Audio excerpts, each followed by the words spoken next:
Not live yet? What do you mean not live yet? Reparations Nation, hey, how is everybody? Okay, guys. Merry Christmas Deceive. Merry Christmas Deceive to all of you. You know Jesus was not born today. Or tomorrow. It's all bullshit. You bought those presents, need to take this shit back and get your money back. How is everybody? It's been a minute. Thank you, Reparations Nation, 100% Rotten Podcast, Donald Washington, Log Warrior. Hey, everybody, and let me just say thank you for your greetings. And just so you'll know, I have a guest that's via audio, and we're going to be talking about CasteGate, which is a Jeet Tethergeddon. And we'll be talking about current events for a little bit. I'm live to you in the white vanilla suburbs of Chicago. I'm in the safe, white, clean area. You know, I was in the South Side and I was like, damn, my God. The black people that run Chicago, the black Democrats, these people have really sold black Chicago out. I don't know Chicago as well as a Chicagoan, but I am so disappointed and abandoned lots and all. I see a lot of people from other communities taking over what used to be strong, proud black business areas. I see gentrification in one of the most important, if not the most important, black community outside of Africa. Forgive me for being Pan-African for a second. I'll quit, I promise. But just to put in context, Chicago, blacks in Chicago are one of the most incredible black communities of all times in America. And that's why I talk about Chicago whenever I can. I haven't been here in 11 years. In 11 years, it's worse. I remember Chicago when Mayor Daley was mayor, and you didn't see trash in the streets and all stuff that you see now. It's mind-blowing that you have a black mayor. And you see all kinds of stuff that the illegals have that black people don't have. And it is,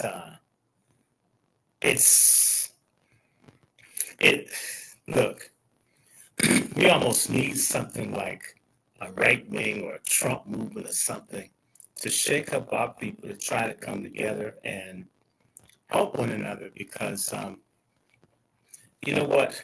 There's a lot of things you can invent, but you can't invent land and you can't invent time.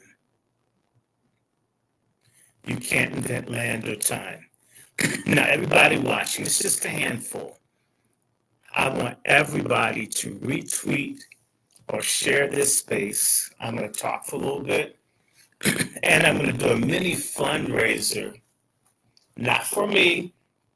And again, I got some, I believe, news, but I don't want to be all out with it. But if any of you guys know Nikki the God, she's one of the moderators with Tariq. They're always out. She's even done a space or two with me. Her mother was very, very sick. Her mother's very, very sick. I don't know the status. And if the sound is bad, forgive me. I'm in a hotel. I'm using their cheap-ass Wi-Fi. So this is an experiment, and I'm using a busted, broke-down Lenovo laptop, a welfare one. When I go home, I'm going to buy the brand new Mac. If you want to contribute, do that. But right now, I wanted a computer. If they took it from me, or if it got destroyed, I wouldn't cry. That's so for those folks, if you haven't ever spoken up or done things that made people mad, I know what it's like for the government to take your computers and your phones and go through and take your pictures and stuff out. So after having had that happen, after having had that happen, I absolutely, this thing is telling me I can't load the stream. What's up with this? Let me check and see what's going on. Yep.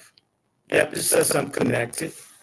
I'm out in the boonies, y'all, so it's not like I'm out in I told you I'm in the white area where it's safe. I did not want to get shot and killed visiting Chicago. I want to be your brother, not a statistic. I want to be an advocate and not a corpse. And it is violent. And in Chicago, if they can tell you're not from here, they will jack you up, rob you, beat your ass, take your shit. People are hungry. People are mad. And it's an opportunity to beat your ass and take your shit. And folk will be sizing you up. You're not from here. They can tell by how you sound, how you look. Unfortunately, we let tethers come in. We let illegals come in, and we welcome them. And yet, we'll look at another black from America, and we'll be ready to rob and kill them because they're not from the area, even if they're there to visit family.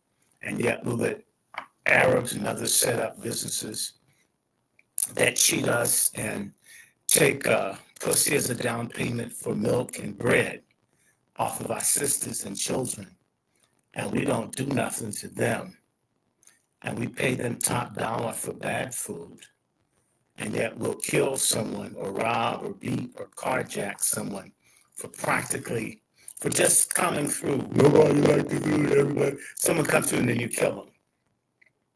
We're kind of all over the place. But again, I want to just say, if you've heard of Nikki the God, say a prayer for her. Her mother was very, very sick. When I got to Chicago, it's been rugged. My big brother's here, daughter, 58 years old, died literally as I arrived, so I haven't been able to see him. I was hoping I would catch up with Nikki, and it's been rough. I don't know. So I just got a call. I've been here since the 18th. So what is this? This is like 6 days. No, 6 days I've been here. And she just caught up with me today. So whatever her situation is with her mother, I hope it's not like mine, which was terminal. I want to thank everybody for being so kind to me as I did my transition. Actually helped my mother transition. And by the way, I had a cousin died the 22nd of November. And we nearly lost the adopted godfather on the 8th of 22nd of November, and someone almost died on the 8th of December. And then someone died on the 18th. So it's been rough. But you know what? We're still here. And so a prayer. In fact, let's do it real fast. Creator, help our sister, Nikki the God. Help her out. Keep her daughter and all that in this difficult time. She's up in somewhere in the Midwest, and help her with her mother, whatever she's dealing with. And I guess when Nikki has some news, I hope it's good news. I hope it's news that there's recovery. But if the news isn't recovery, comfort her. Probate is very difficult. I'm going through it. Help her. Bless her family. Amen. And I'm not alone. A lot of us, I've had so many friends, fathers and mothers die this year. Just, wow.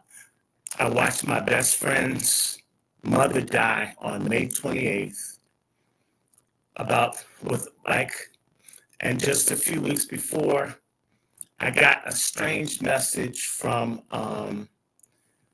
my god brother telling me to hug and kiss your mother for me. I'm saying, but you could hug and kiss her. And that's the last thing he said to me. He was dead within a few weeks. And so that's my god brother died. Um,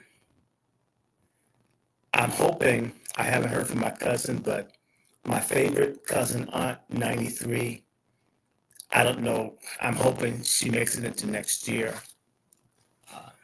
Fell and broke her leg. I thank God she didn't have fallen and bust her head. It's like, wow, I've just seen people sick and die this year. But I want people to know, and that's all I'll say to people, I know y'all don't like it. I believe in God. You don't need God the way folk going about it here. Every time I turn around, there's somebody gone. I had a friend. I had one friend that had his niece or something shot herself on either TikTok or Instagram. This year's been full of death for me. Lots of deaths. So my god brother, my best friend's mother, my mother, friend of mine in Massachusetts' mother died New Year's Day. I said, damn. And another friend's mother. And my cousin's father, Brent, he died in August. I just had a lot of deaths. So that's why you haven't seen me. I just need to get through this. And I need to tell you, for all of you who are, all of you, if you've got family members that are above the age of 60 or 55, get a damn will and get that thing filled in. Because if you don't have a will, you're jammed. That's why a lot of us don't have intergenerational wealth. We do stupid familial shit.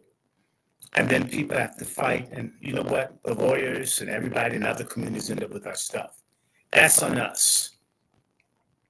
Get a will. Plan. Plan for the fact that your ass is going to die. I plan to get a will done. I'll even read the shit.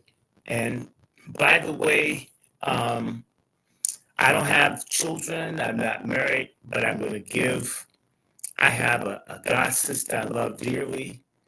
I'm putting her in my will because my aunt lived a long time. My godmother, my favorite godmother, is in my will.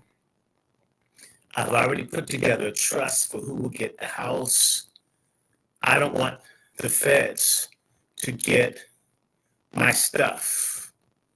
Okay, now, when you guys bitch to me about the sounds, I have no control over that.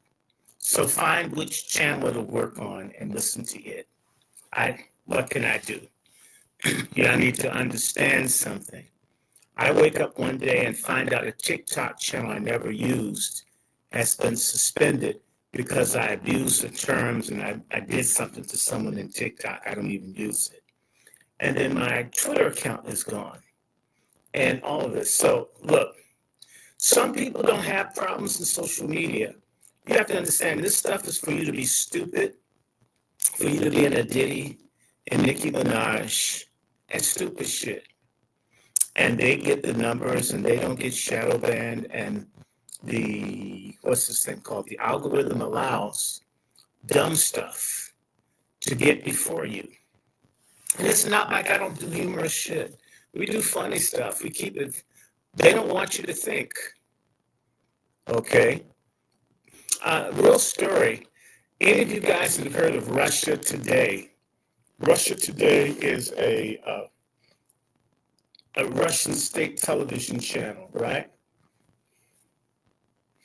Do you know that Russia Today was planning to do a show? And I was going to be one of the presenters for Russia Today, for international television, right there in D.C. And I would be talking about race, justice, Black people. Before they could get the promo done, within days of me being videotaped and filmed and photographed at the Carter G. Woodson statue on 9th and Rhode Island Avenue Northwest, Russia Today was off the damn air in the United States.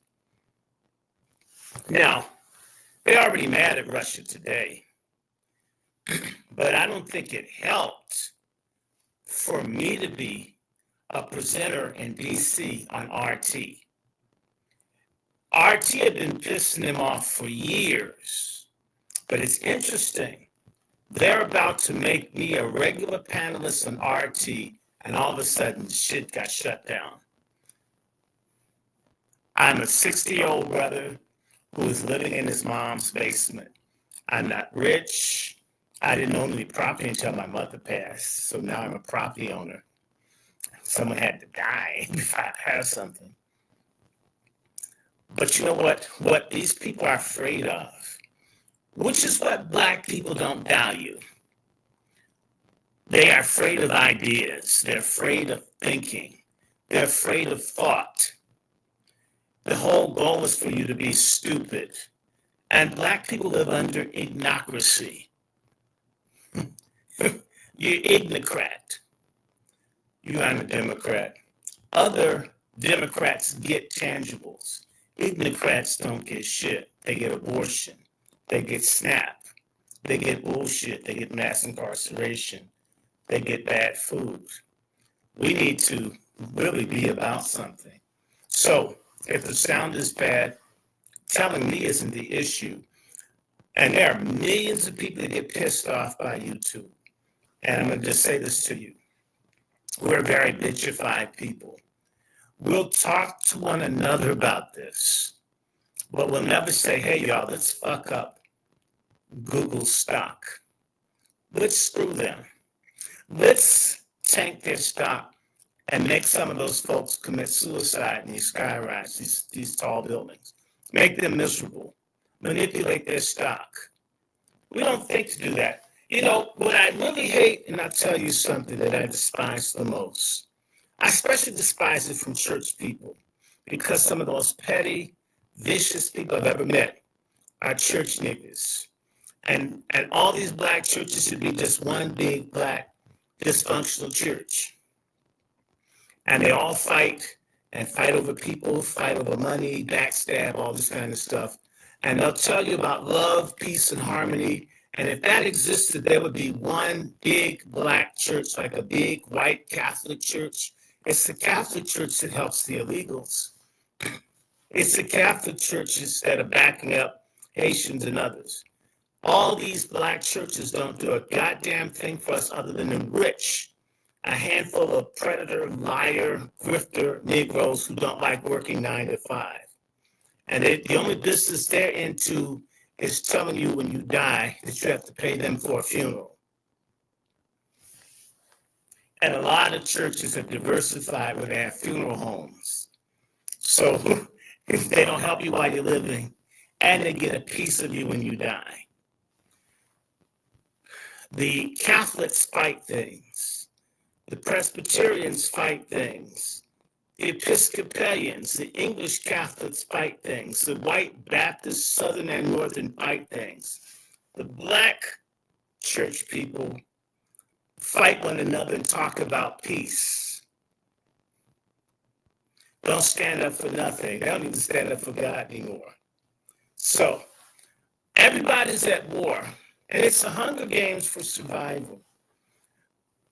We're not engaged in surviving, and we should. So we're bitchified. We don't fight people. Look at how the little teeny tiny boycott of some of these tether hair salons has changed the damn landscape of this country. What would happen if we actually treated our 60 cents to their dollar wage payment like it counted for something? We could change this country overnight without a shot being fired. But I'll tell you something. We lack the will, the collective will and discipline to be free, to be empowered. I found a lot of folks, in particular the Black elected officials, they want it only for themselves. When Washington, D.C. was predominantly Black, they didn't have all these parks and bike trails and things for Black kids. Whites moved back to the city. They've made everything nice. Trash collection, everything improved. Wherever you have black people that rule, there are black folks in charge that don't want more for us. I even see it in families. Parents that don't want their kids to be smarter than them, to go further than them. Everything's supposed to be the same. One person learns how to buy a house and pay for it, and then everybody lives in the house for 4 or 5 generations and can't wait for that person to die to sell it to the white person offering the least amount of money.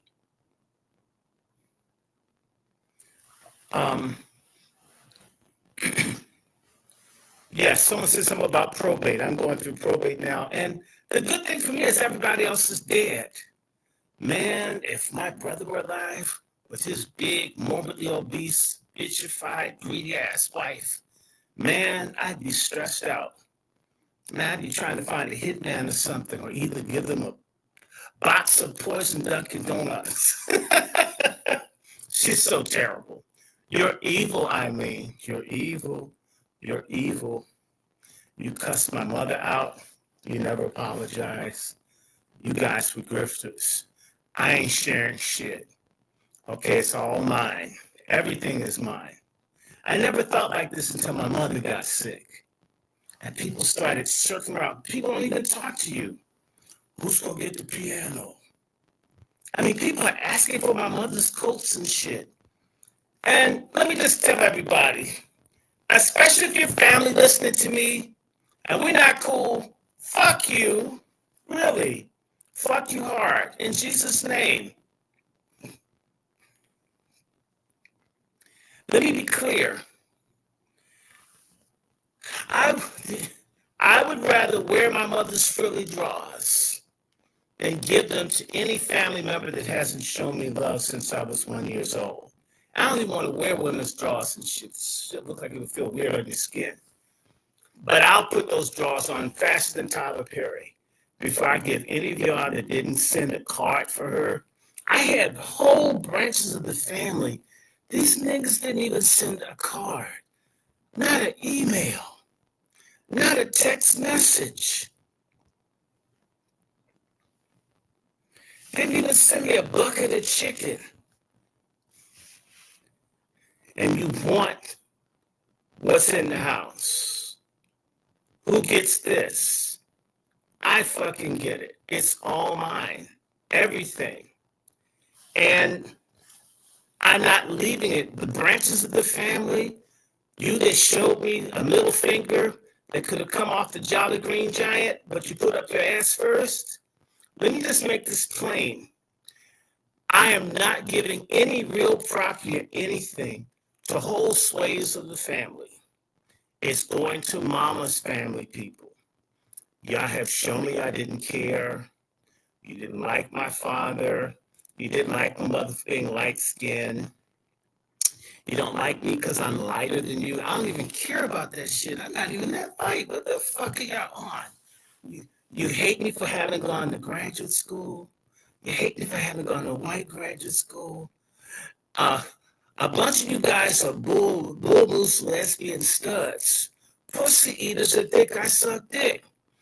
You should be sucking dick. Why don't you suck some dick? Trust me, I'm not sucking anyone. I don't want to suck anybody's dick. I don't even like hot dogs. I had some Edward sausage this morning. But you know why I ate the Edward sausage? It was sliced in thin little pieces like you put hot dogs and SpaghettiOs when y'all were broke and shit. Remember your mother was sorry and didn't want to cook? And she got some hot dogs, and to stretch the hot dogs so they didn't take the whole thing out, they were cutting the little pieces and put it in the SpaghettiOs, the Chef Boyardee, whatever the fuck came out of the can that she could get from Murray's Steaks or whatever discount store your broke asses went to. Everybody didn't come up bushy. That's a damn lie. Only 1/3 of black folks are really, really middle class. The rest of our asses have been struggling. Maybe half, but half of us were broke as shit. Okay, y'all know about Filene's Basement. You know about going to Goodwill. You know about the tires and shit you get retread. We've been broke. I'm not ashamed of that. I know what it's like to not have health insurance. I know what it's like when to go to school with people. They didn't go to school to learn. They went to school for breakfast, for lunch, and snacks. They could not read, but there was food at school. I remember us not having heat, and you have to keep the stove on. Come on, y'all. You ever had to put cardboard in your shoes? Y'all remember patches when your clothes would tear, and you had a special kind of, and people were really good at ironing could make it so you didn't even see the tear in your pants, or you had sewing kits. And you know, if you have like the people, men in my family, we had pony ass. And pony ass, you can never get the right pair of pants because the waist is set on white people's proportions. So if my waist is 36, I need to buy a 38 so my ass doesn't bust out the pants. And so you had to learn how to stitch your pants up. You had clothes passed down. And there's even a way that you can twist your sock around if there's a hole so it's at your heel so no one would see that your socks had holes in it. Come on, y'all. Some of y'all have been poor. You ever seen your mother or father give somebody a check with an I promise? My father put a fucking Christian fish on the check. He gave it to a white person. Now that's some damn faith for your ass. He put a big ass pretty Jesus fish on there. When people couldn't afford to go to stores. And I remember the Buster Brown shoes, and that shit would last for like 2 years. It was so fucking hard. Your feet had corns because the shoes were so fucking tough. You couldn't wear the fuckers out because they were so hard. Come on, we've been poor. We should be thankful. We've come a long way, some of us, but we should never forget. And part of forgetting is not sticking together, not planning for the future, not honoring. I know so many people who are not taking care of their senior members of their family. My family perfect? Hell no. Could my mother be a trip? Hell yes. Did I leave my mother's side? No. Through maybe 2 weeks of death rattle and watch all little brown shit come out, like my mother's like having fudge sundae come out the side of her mouth and we're wiping shit off because that's my mother. That lady gave life to me, whether she was always cool or not. That's my mother. And no, I wouldn't sign no medical mandate to let these devils kill my mother in the hospital. Fuck that. Until someone's going to die in here, nobody's going to kill my mother. We have to stand up for the old and the young. We should be wondering why all the jobs in driving through Chicago and all the construction crews everywhere I go, all the jobs that black men used to have, I see other people with them. The parking jobs, all African, Ethiopian, nobody black anymore. Even these Negro churches have Hispanic cleaning crews.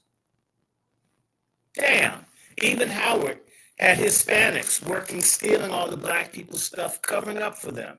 And I'm talking about 25 years ago. Real ass talk. So, I just want to get that out, but pray for Nikki to God. She's been taking care of her mother for about 10, 15 years. My mother I only had to take care of 9 months. That shit wore me out, guys. It took me 2 months to be able to sleep because when you have a parent that sundowns, right? They're up all night. They'll fall down, they'll hit their head, they'll go down a flight of steps. Then you have more problems. So, everybody, If you've got boomer parents, their ass is on the way out. You need to step up and look out. I'm going to Dayton to hang out with an 88-year-old Black senior to provide company and support for 9 to 10 days. Can't be out there all the time, but I'm willing. We have to take care. We have to care about, and that's care for the old men, care for the young women, care for the children. That's my dedication. I didn't leave my mother in the hospital. I refused to leave. That was a hard-ass couch. I slept on the shit anyway. We can't just let people take our children into foster care. We can't just let them kill our elders. We can't just lose neighborhoods. We can't just not make wills and trusts. We can't take the future as a given. There's a war going on. If you want to win, you have to be strategic. And hand-me-downs and all that stuff, it got us through. We need to learn how to have life insurance, but good life insurance policy. My mother had one of those fucked up Colonial Penn. Fuck Colonial Penn. Fuck them. And they sent me like an $800 check. Damn, I couldn't even buy a Macintosh with that, a refurb. We need to become as serious about insurance, annuities, as we do about sports figures and entertainment people. I'm wondering whether I want to get buried or not. I spent $20,000 burying my mother. That's what she wanted. I didn't cinch my mother.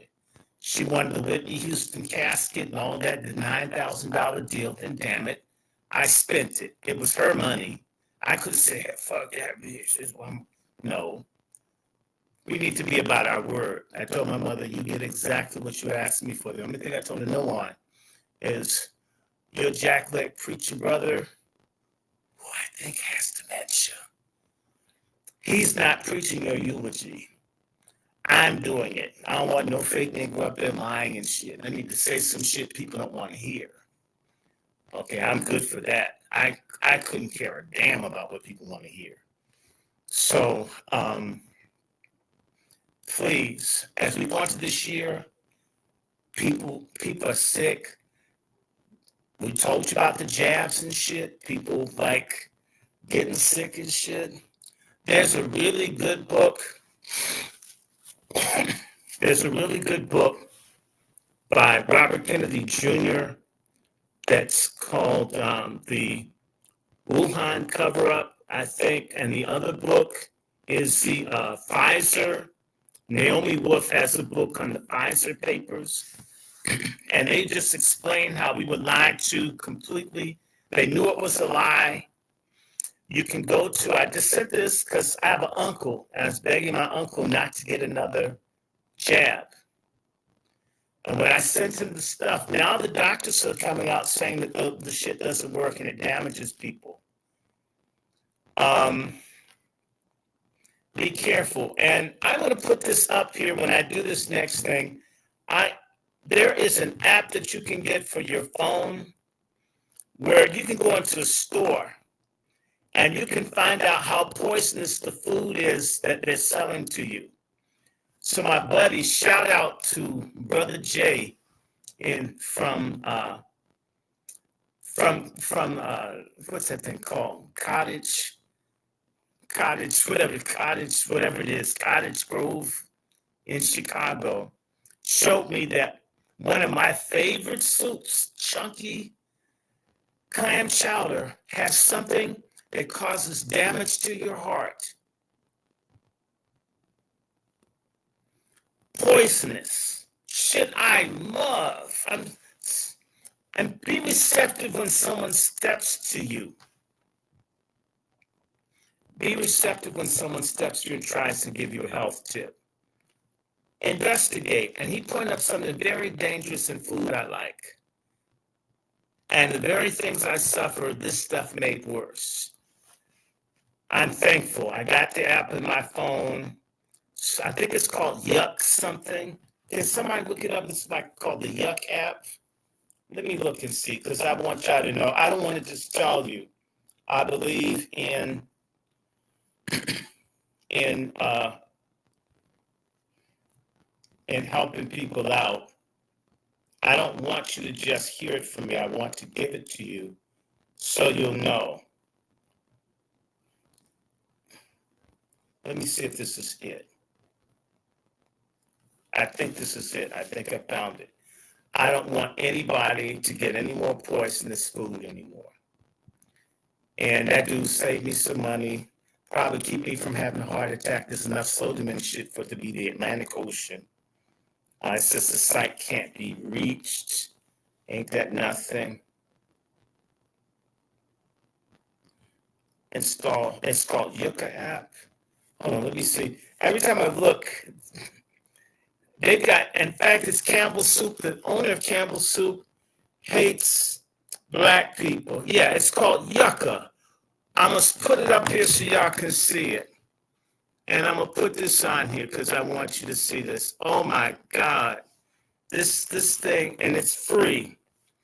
And you can go in the store and you can scan the food, and it can tell you how dangerous it is for you to eat. How dangerous it is to eat. I had no idea. I thought I was getting some good stuff. It's a Yucca app. I'm about to add this banner.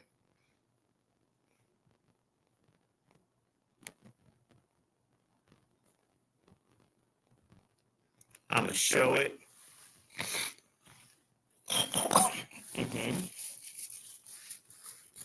Yucca app. Y'all need to download this. It's free. Protect yourselves. They mean to do you harm.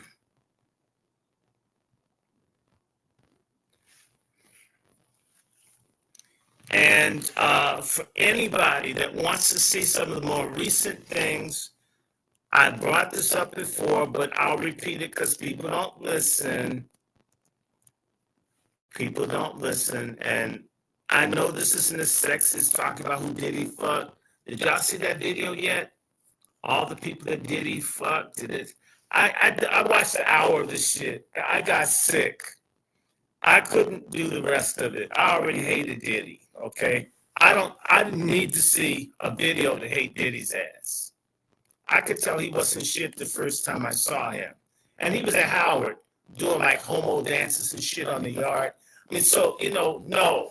I didn't need to see a documentary to despise his ass.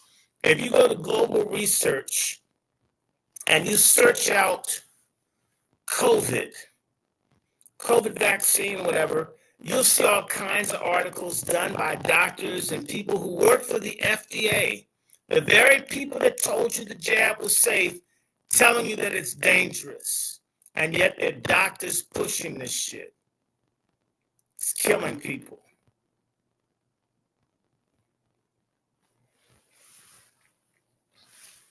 Wake up, people.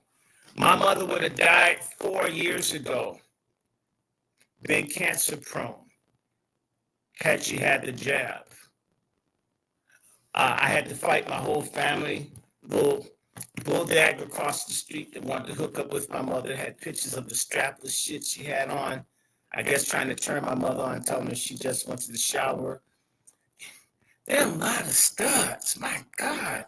And you know what? Forgive me. The black community is fake as shit.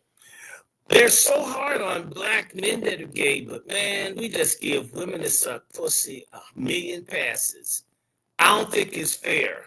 If a man sucking dick is bad and it can't be forgiven, then all you women that suck pussy, you're equally bad.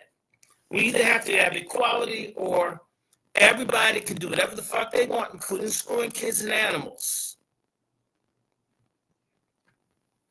Just saying. Now, and for the studs in my family, I know who you are. You think you know me, but I know you. And one of you My mother has your girlfriend's number in her phone. I seen it. I'm not even mad. I treated you the same. I assumed you sucked pussy. But now I know. My mother wrote that shit down. And it wasn't good since we talk about Campbell's. All right. Let me stop talking about my family. But you know, people mess with you. So I'm trying to piss off some people right now. And I don't care. I really don't care. Let me say a little bit more about Diddy. And entertainment in general. I come from an artistic family. My parents didn't push me because they were frustrated artists. And I did do voice a little bit, but I didn't stick with it. I could be good. I had people that trained, someone that trained people for the Met and all, but, you know, I didn't do that. The idea of being famous is kind of scary if you've ever met famous people. So I wouldn't mind having the money, but people like all in your business and shit, I can't handle that. I mean, I've already been a preacher's kid. It was terrible. Okay, and imagine you're a preacher's kid with fucked up shoes.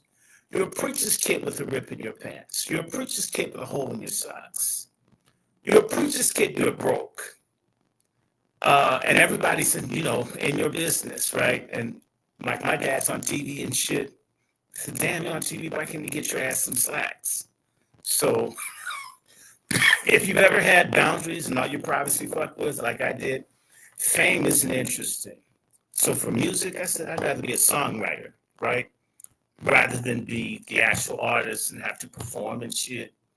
You know, and aside from that, you know, I was always afraid of cocaine. It's probably cool because it's white. Psych, psych, psych.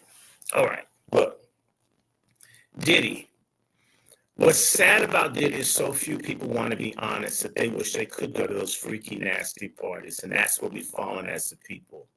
When other folks are taking over communities, getting rich.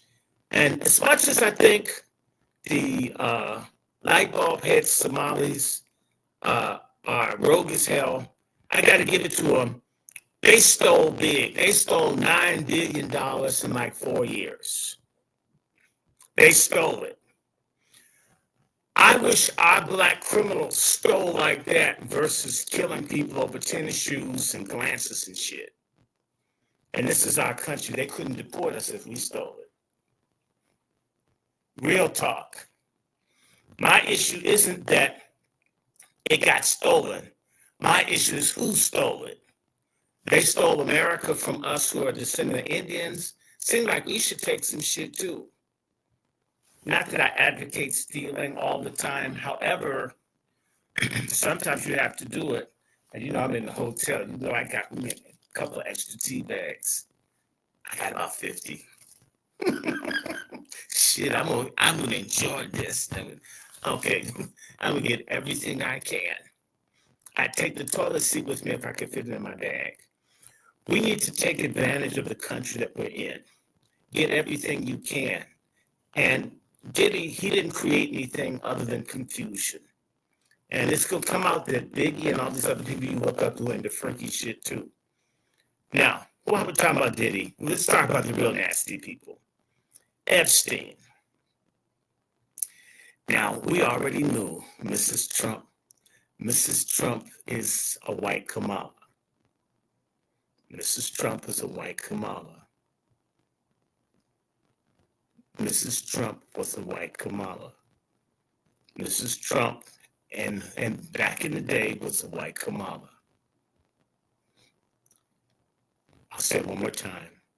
Mrs. Trump, who looks like Doc from Star Trek, now that she's older, you know, face is falling. She does. If you've ever seen Star Trek, hold on. Okay, she does look like Doc from Star Trek with the weave on. She does. You know that she did freaky shit. She probably did with Epstein. And Trump probably thought getting sloppy seconds from Epstein was a step up. I mean, that shit happens. I mean, Kanye did it, and all the people in the NFL and basketball, little black dudes, fucking white girls who've been through everybody, and they think they're advancing. They don't want some use of black pussy, but shot to hell white pussy, ooh, their stock just split. Okay. I said it. And I'm not sorry. And by the way, I actually like Mrs. Trump. She hasn't really done that much. We knew that Trump was a hoe. We just weren't certain the ages that he was a hoe with. It's going to all come out. I'm enjoying white folk fighting each other. And the more they fight each other, the less time they have to, because they target our asses for everything. You know, white people think black people cause it to rain. We cause mudslides and shit. We cause earthquakes. Everything is black people's fault when it's bad. Anything black people do good, they deny it. So I love the Epstein thing.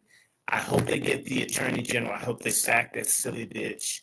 Cass Patel, little dumbass Indian that needs to get his eyes dealt with, and some other things. And why are you running with some country and western honky tonk hole in the first place? But she's white, I know. And you're one of these Indians. And we're going to be getting, I'm going to get to the Indians. We're going to talk about CasteGate.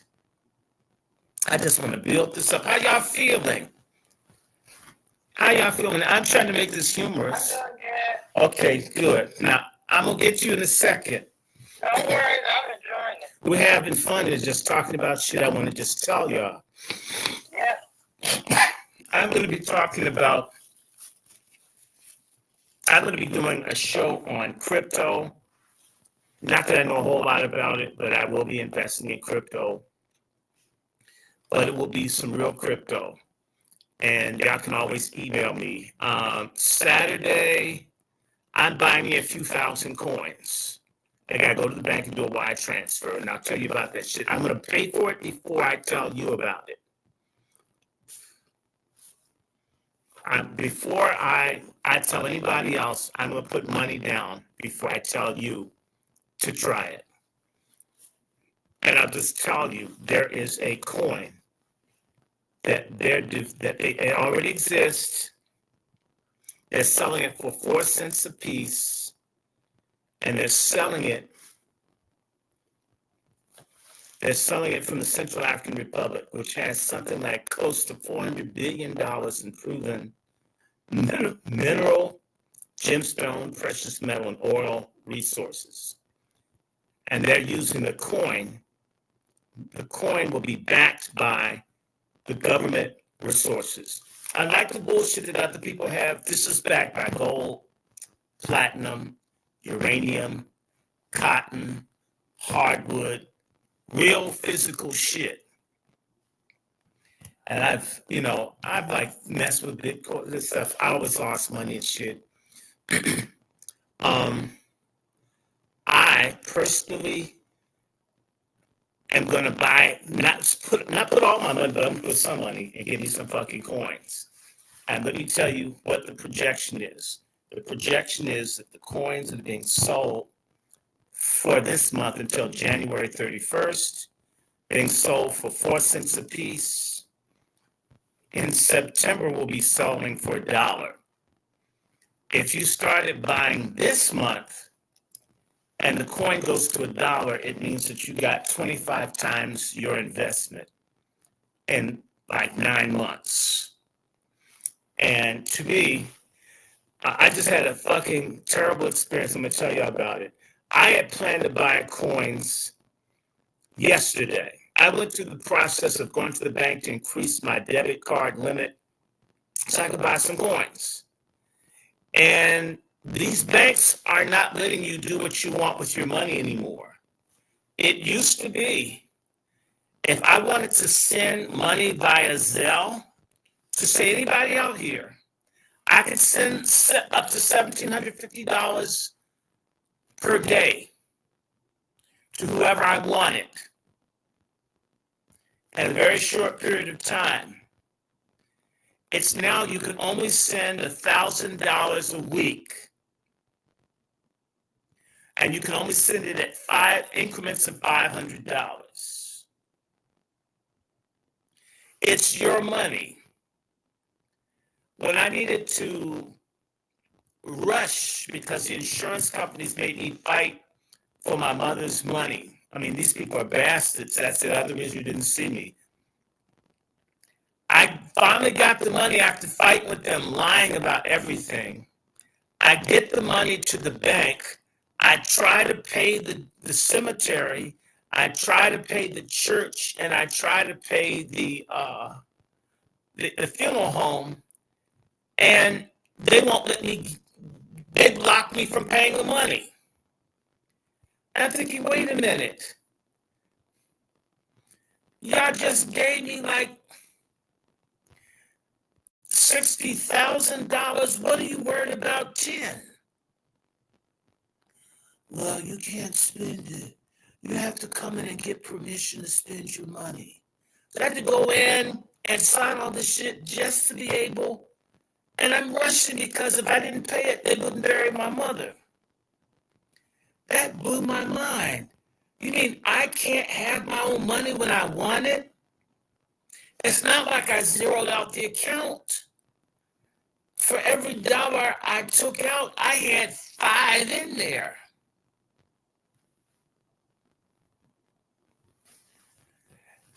I need to stop trusting the banks. This thing scared the shit out of me. The other day, I got clearance from the bank to buy the coin, and then PayPal decided that it was too much money for me to spend. They wouldn't let me do it, even though the bank kept giving me permission to spend it. So I've got to go into the bank and find another way to do that. And I'm telling y'all, it made me so angry because I don't blow money. I mean, it's not theirs, it's mine. If I wanted to make it to 0. And see, I had just had a fight with the fuckers I hate the most. Wells fucking Fargo, I hate them. I hope someone robs all of their branches. I don't care if the Somalis do it. Do you know Wells Fargo has published online if you're paid on death? I was paid on death for my mama. All I'm supposed to do is show up with my ID card and a death certificate with a raised seal. And they're supposed to give me the money in cash or a certified check. I got to the bank, and this phony bitch with eyelashes that look like the Niagara Falls has this Hispanic bitch who runs the bank in the hood tell me I didn't bring enough things to do a transaction, when that's the stated policy on the web for their bank. And they told me, you have to come back in 2.5 hours, and we might be able to help you. And I says, well, what don't I have? You just have to come back. So they didn't even tell me the documents I didn't have to get the money, which means they lied. I go all the way home, and it was cold as hell. I get back to the bank early because they're going to use the excuse I wasn't there on time not to see me. And it took them 3.5 hours to give me my mother's money. And see, I went with my birth certificate, my dad's death certificate, my brother's death certificate, my mother's death certificate, her bank statements. I went with my mother's driver's license, my mother's bank card. I had my bank card and my ID. It still took 3 hours. And by the way, the people in the bank themselves, they changed the policy so much until they didn't know how to give me the money. Even the people that solved the problem, they changed the rules like every so many days, where even the staff within the banks don't know how to help you. It took them 3.5 hours. And while that shit was going on, to show you how dirty the bank is, the lady asked me, because there were 3, actually my mother has 3 accounts. One business account, a savings account, and a checking account. But Wells Fargo only sent me the checking account and the business account. And they told me, since you don't have the operating agreement, we can't give you the money in your mother's business account because there was someone else on the account, and we don't know whether the person that she had as a co-signer is the owner or not, although all the mail's going to my damn house. Now, if it belonged to someone else, why was it in my mother's name going to her house? But they don't want to give me that teeny tiny account. And they lied about my mother's savings account. And so the lady says, well, is this all? And I told her, no. It's just, what do you mean? I said, you guys have a savings account. My mother had a savings account here, and it had money in it. I can see it in the app. You didn't send me a letter about me getting that money.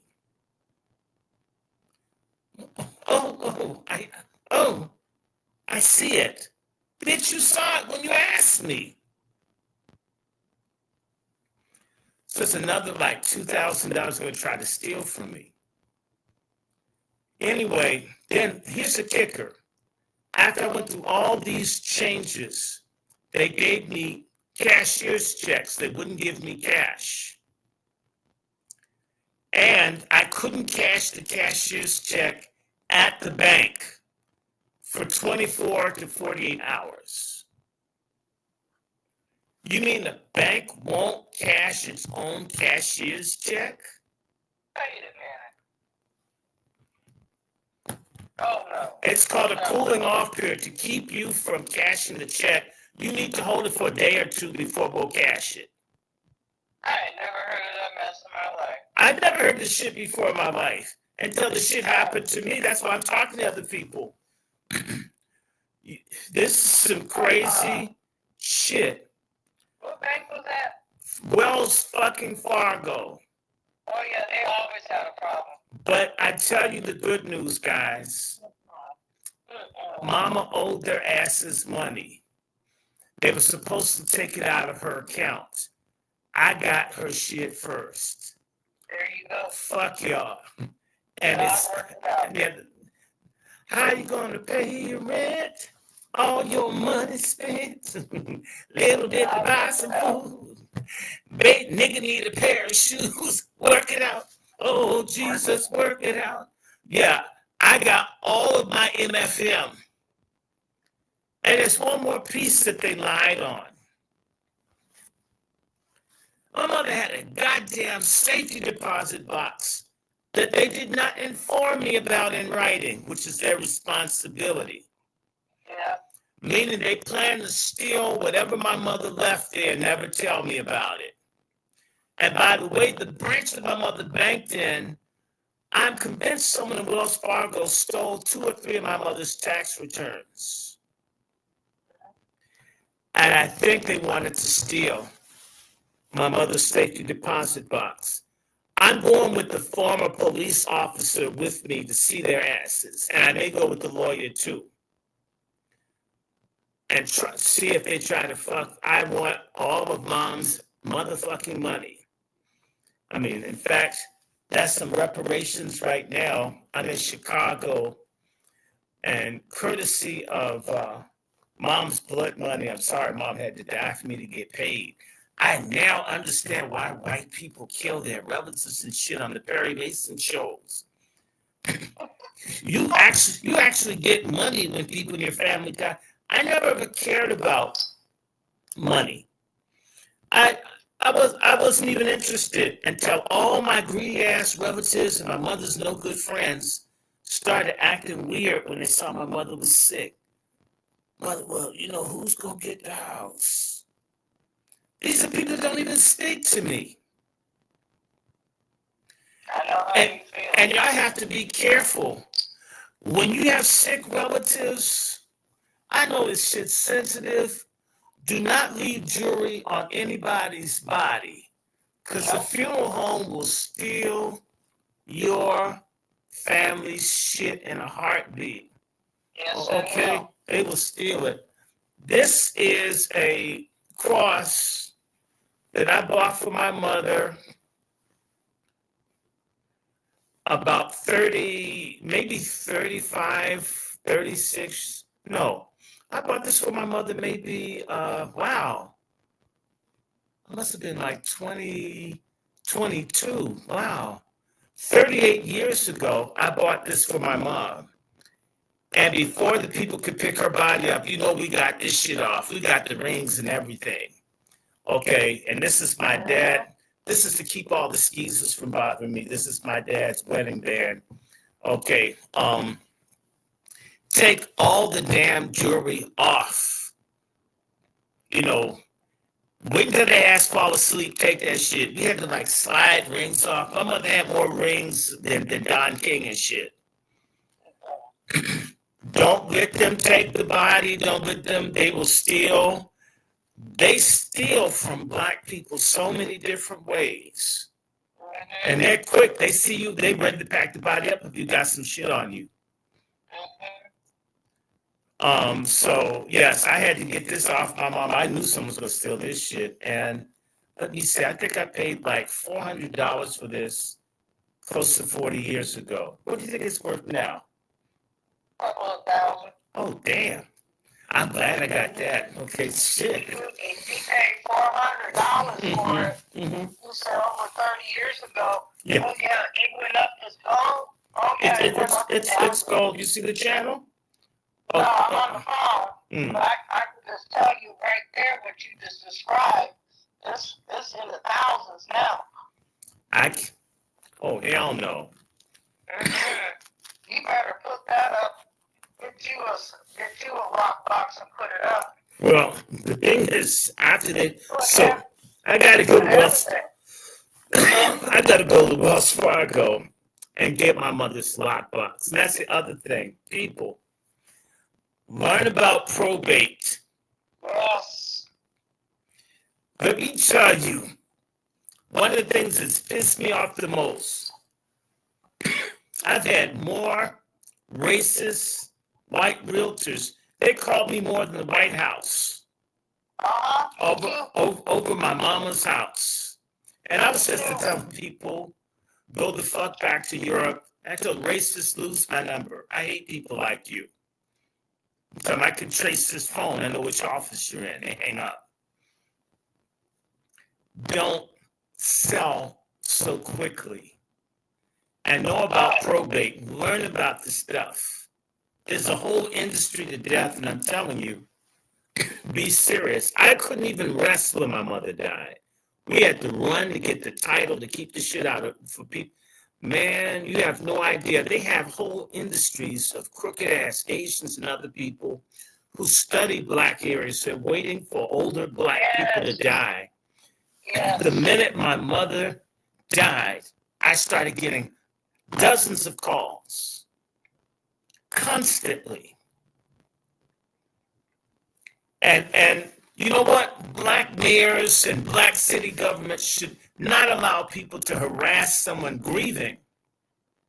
They have to do every time the phone rings, you're trying to, and it's these people trying to, do you want to sell your house? Do you want to sell your pussy? Because I'm not buying. Right.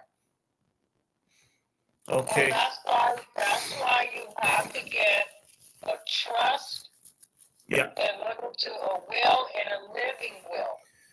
Get a will, a living will. Get a living will and a trust. A revocable trust in case you need to change it. Yes. In case someone acts fucked up and say, oh, I take that bitch out my will. Because if you don't get a revocable trust, you're screwed. You're screwed. Say that person you don't like no more. That's good. You say, you know what? Or somebody dies you put in there. You got to take them off. Yeah, there was some fucked up people in my will. I told my mother, you got to take them out. You can't put a stud on the wheel with me. Why would you put a feminist on the wheel with me? So my mother took it off. I didn't even know it was gone. So, yeah, I can't wait to see what's in the damn the safety deposit box. And even when you get that, you have to tell the bank Here's the beneficiary for that. You got to put beneficiaries on every damn thing, even the stick to gum. No, I want all my shit out of Wells Fargo. Fuck that. I hate them. As I said, if the Somalis robbed all of them, I might not be so mad. If the Indians robbed them, because Wells Fargo's just fucked black people all over this country. Like I said, they stole 2 or 3 of my mother's tax returns, and they couldn't find out how they got taken. And they will steal your money. Fuck Wells Fargo, y'all. And Bank of America, they not shit either.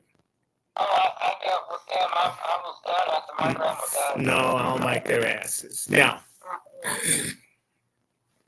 we're going to segue to something light.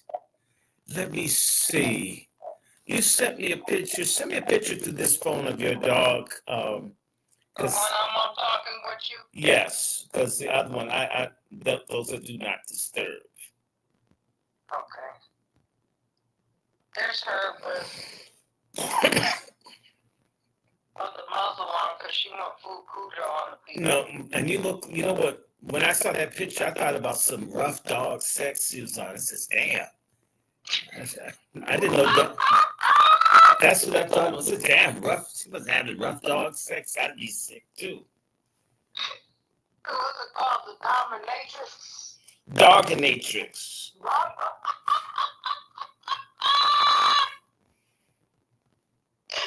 Oh, Lord. Now I got a new phone, so I got to rebuild that. I got to get my pictures back on. So, are you going to send it to me? Hold on. Ooh, let me see. Someone send me something. Oh, I sent it on your main phone. I'm sorry. Yeah, you're not sorry. White folks are sorry. So anyway, let's see. See, 352. No. So let me see. Let me put it on this phone. That's right. Treat me I'm white. sorry. I'm going to treat you white. Mm-hmm. It's Christmas Eve. We're all going to be white. Yeah, we're going to be white. And I have a friend of mine. They are a black Scandinavian. I know that's a contradiction, but my friend, she has some Danish and Swedish origin. So if y'all see me with the white woman, she's got a little bit of black in her. I think one drop should count, niggas. So I don't want to hear anything about me being out with the white bitch. It's my business. At least it's not a man. You know, the one drop rule is still a law. Oh, okay. See, I like that. You know how to defend that shit. So one drop, and there was there was a movie called called Showboat. Remember the white dude was with the woman that could pass for white, and they said y'all can't be together because she's got one drop of black. She's not white. So I think he poked her finger and drank her blood. Says I'm black too. Then they said, niggas get off our boat. This shit is ridiculous. Let me see. Well, you know, they like their meat like that too. So I'm gonna put now, did you get me the picture?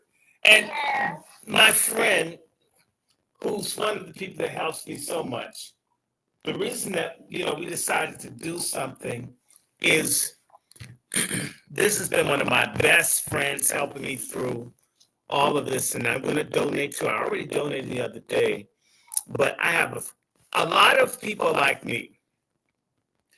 My friend here, all the people in her immediate family are dead. Yes.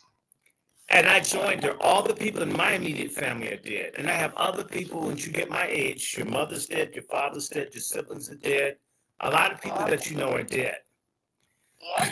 But to top that shit off, you had, 5 dogs die? 3. You had 3 dogs die, and you got a dog dying now. Right. Actually, you got 2 dogs dying now. Yeah, Coco got liver failure and he blind. And So you got a dying dog that's your support animal. Oh. Both of them are your support animal, and they're both dying. Now one has a busted female dog coochie. So she's got something wrong with her dog booty. And I don't. Did you spay her? So I'm trying to figure out how something even got jammed with it. But a long time ago, she got neutered. Okay, so she got neutered. A long time ago. So if you look on the screen, and then I'll show you a picture of the dog, because the dog has been like a comfort. Like my cat, I'm in Chicago. I had to my cat Selfish is like the only thing in the house living other than me and the mice that she kills. And I can tell you that cat has been such a comfort. They are comfort. Because, in fact, I need to tell you a real story about animals. First of all, the cat that I have is at least 17 years old.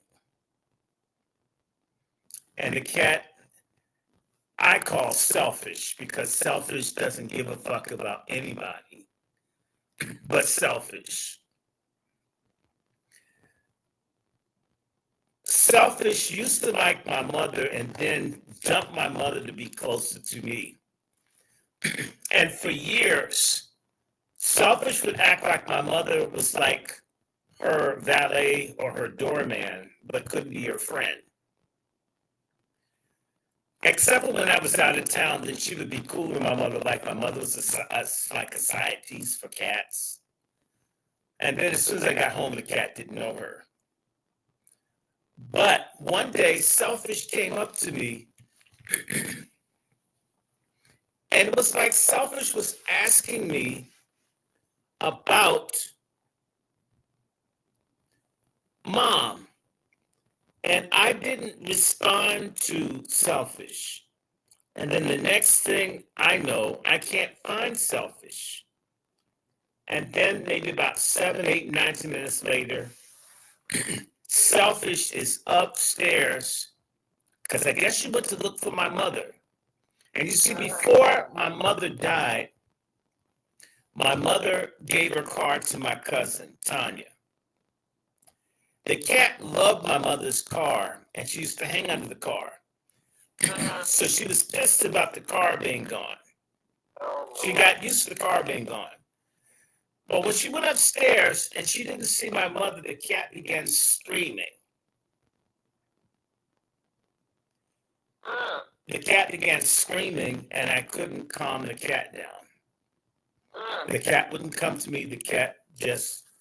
And it's interesting because the cat didn't go up in my mother's room until my mother passed.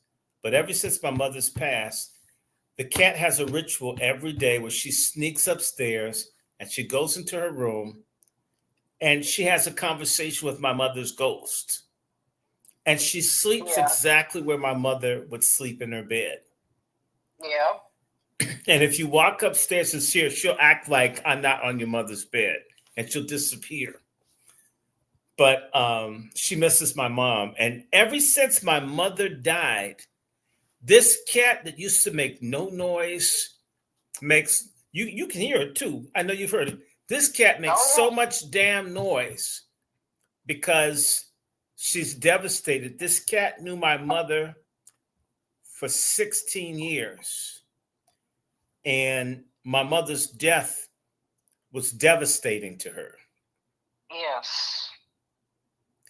And that's what animals care. Animals feel. Animals provide support. In fact, I was thinking if I got a dog, Selfish won't go for it. So I'm going to have to figure out how to get some more cats. But actually, I need a real cat, like a woman with 2 legs instead of 4-legged cat. But anyway, we'll work on that. I'm going to Africa. I'm going to go on a bush bit safari. I couldn't go this year because Mom got sick. but I'm going to Africa. I'm going to go on a safari and bring back a domesticated wife type person, since all y'all want to be pork chop feminists, rebellious. You need Brazilian butt lifts and you want to fight all the time and give me opinion and wag your finger and shit. And in fact, this woman, I was at this nice restaurant in Chicago, and this lady who's pretty in the face asked me what kind of woman did I want. And I didn't say what I really thought, because it would have been like war. Because what I was going to say is a woman with real hair and a real ass. And she had on a weave and she had a butt lift. So it would have been like taking this rejected. I like passport. You know what? Passport brothers that want to get married is different from someone that wants to be a whore. Right. If a man wants to get married, with all due respect, Diggs, I don't give a damn how any female feels about that, especially if he's not messing with another man's ass or nutsack.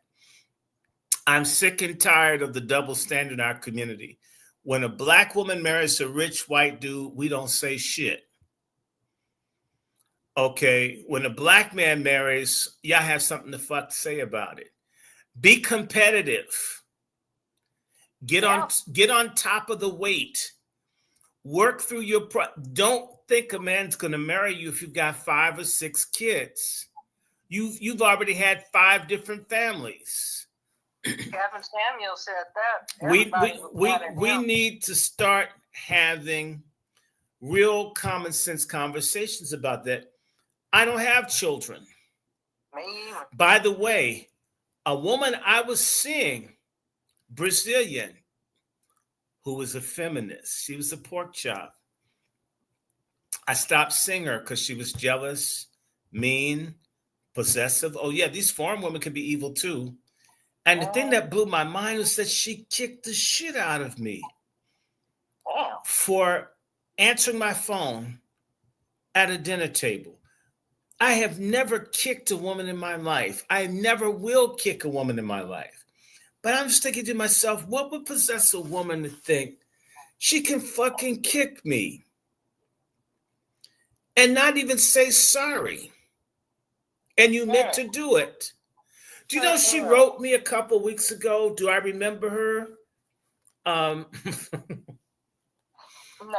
And I have a bunch of these. I'm going to just tell you, black women, a lot of y'all are fucking sorry. I have these people write me 30, 40 years later. You mean you liked me a long time ago and you played all these stupid ass Stella got her groove back or waiting to exhale bullshit games with someone like me who's not like that? And now you've got regrets that you basically fucked me. In your own mind, you fucked me. Now I'm supposed to want you now. I'm supposed to want you now that you've had, fuck that. Okay, I didn't want to have to say if I married a woman, I got all these kids, you got to deal with their mothers. I would think that would be unfair to the woman. So I don't have kids. I have a bunch of friends. They don't have children. Okay. What made these people think if they have a whole bunch of kids, you got to deal with that? And then the dude gets to come over and I may as well fucking marry him. He probably has more money. Oh, Lord. I mean, so get over that. That shit's irrational. And you can have children at 50. Women have children at 50. I wouldn't pressure anyone to have a child at 50. What kind of woman you want? I want a woman that's 35. And yes, I might be older, but damn, I have more money than I did when I was 30. And the good news is your dick don't work like it used to, so you don't have to fuck as much. You get twice the money, same dick at twice the price. So you should just be cool. But again, the same way Salt and Pepper said, it's my body. It's our dicks. That's equality, women. That's part of what's jacked up in our community. The women don't believe in equality. They believe in supremacy. You got that from white men. And white women. And white women too. Equality is I'm going to tell you something I see very common among Black women. They can be morbidly overweight, but they only like guys that work out. I've seen that shit too. What the fuck, ladies? I mean, you're like a damn hippo. You know. But you want a guy, I mean, in fact, he better not have any body fat. He has to have a swimmer body, and you're built like a wildebeest in skinny jeans. That's outrageous. It's not symmetrical. You know, it's like a lowrider with tow truck tires on. It's out of balance. You should keep your damn body up. It's your temple. I mean, so, you know, you bloated, you this, you that, you got kids, you got issues, you got college debt. What does he get out of it? And you want a career too, which means you don't want to be at the house for him or the kids. What is he getting out of it? And you shape like a wisdom tooth. No, you're shaped like a jelly donut that's filled in. You shouldn't.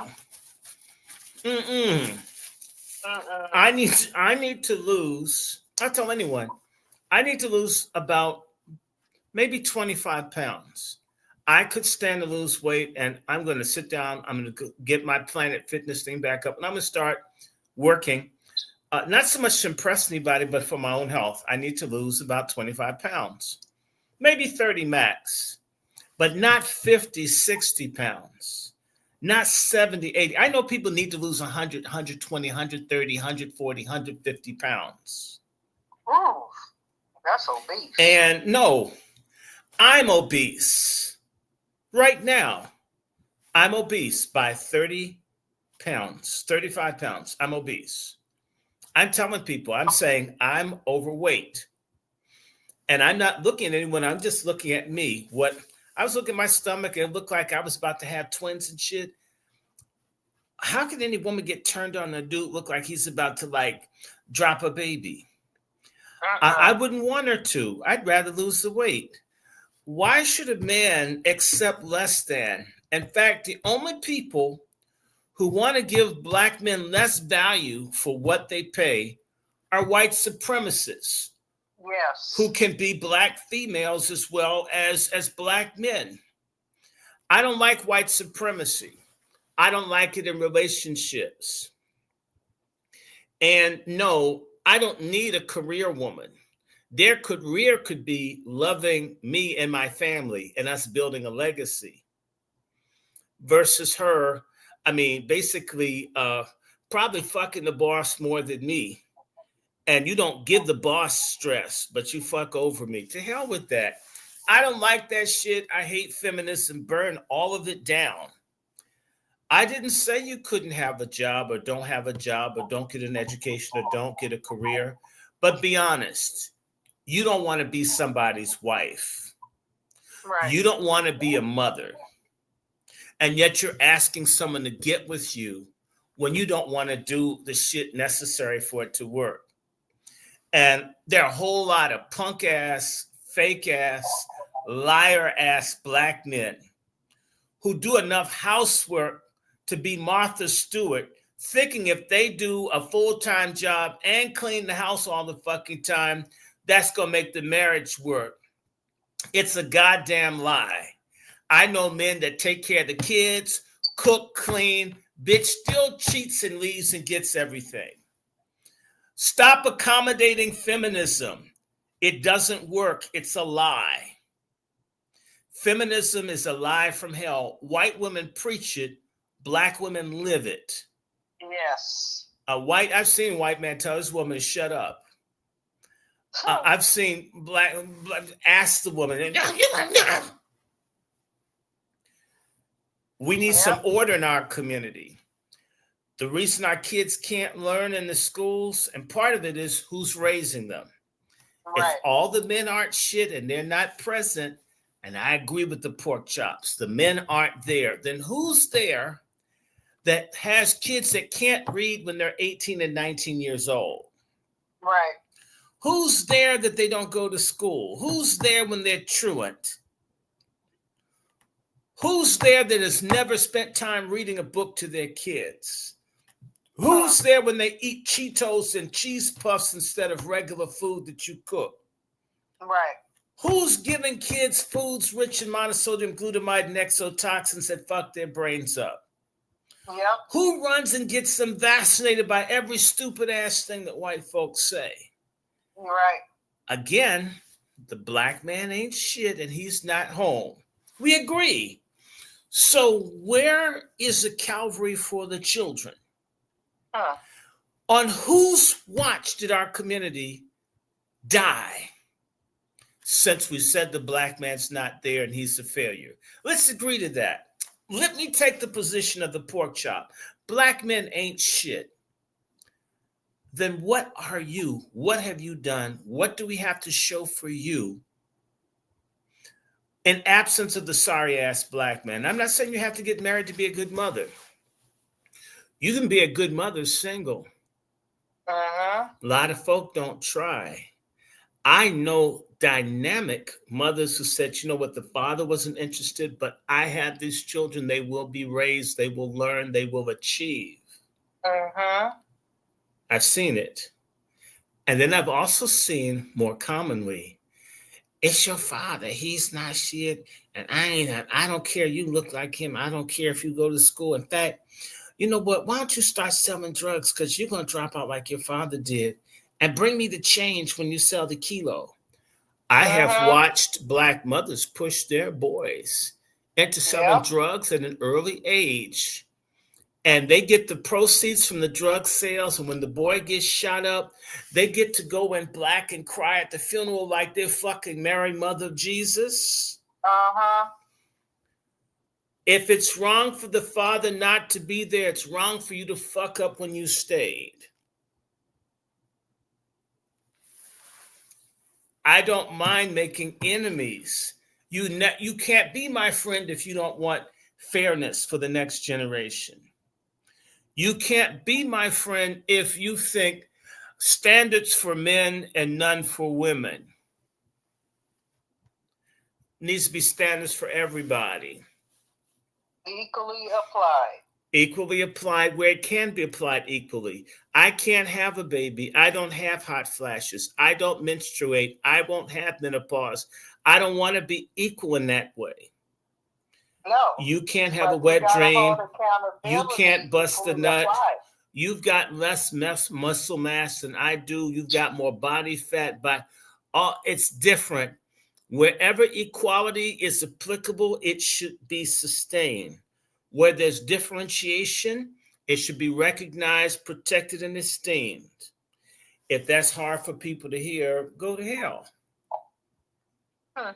And so, and by the way, the economy is about to crash. Very soon. The economy is going to crash. And I've been telling people for about 6 years that when the economy crashes, some people can't handle not having a job, not having a nice car, not being able to spend $20, $30 on Starbucks a day and go out and eat sushi and kimchi and all this shit. And if I could tell you the demographic that's not used to not having its way, it's white men. Black women and white women divorce black men in equal proportions. Yes. Okay. But white men, black women do not divorce white men in equal proportion to black men. Now, that's have a lower divorce rate. That's cool as long as he's getting the money that the black man isn't allowed to get systematically structured. And by the way, black women divorce successful black men too. So it just doesn't matter, money or no money. This is about you think black men are expendable. But I want to say this to you, because I know white people. When money gets low with white men, they'll kill their whole family over a job. They sure will. And the dog. Yeah, they will. There are a whole lot of zaddy-loving, hard-headed sisters with fat mouths and attitudes, and they've read all of the lesbo dyke publications like Essence, and they think they've got everything figured out. And a lot of them are going to get fucked up. And you know what? Do you really think a white law enforcement officer is going to arrest a white brother who beat down a black woman who mouthed off at him? I don't think so.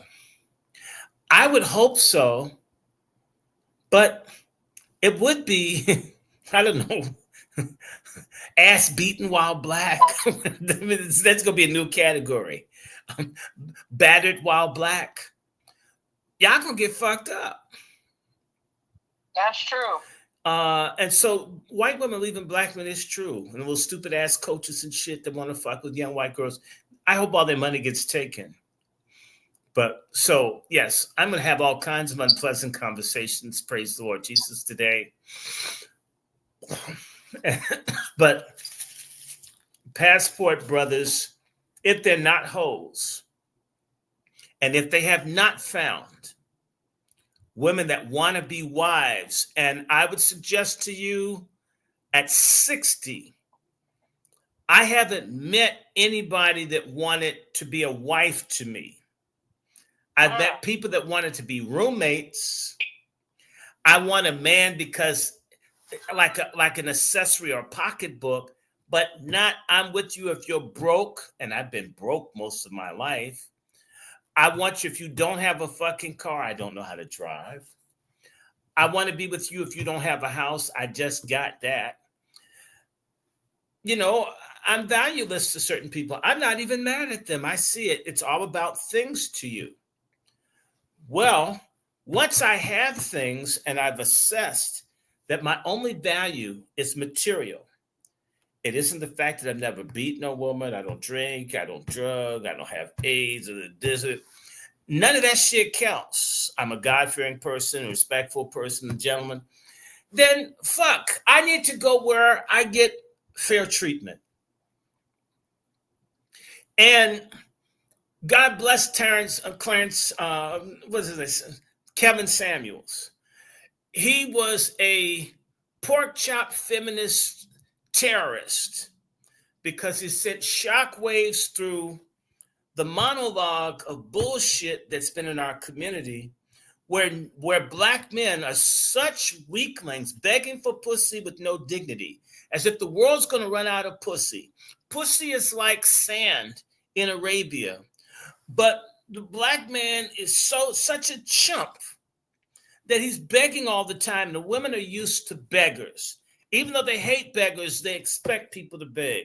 The same way white people don't like coons, but they want you to be one. Same system.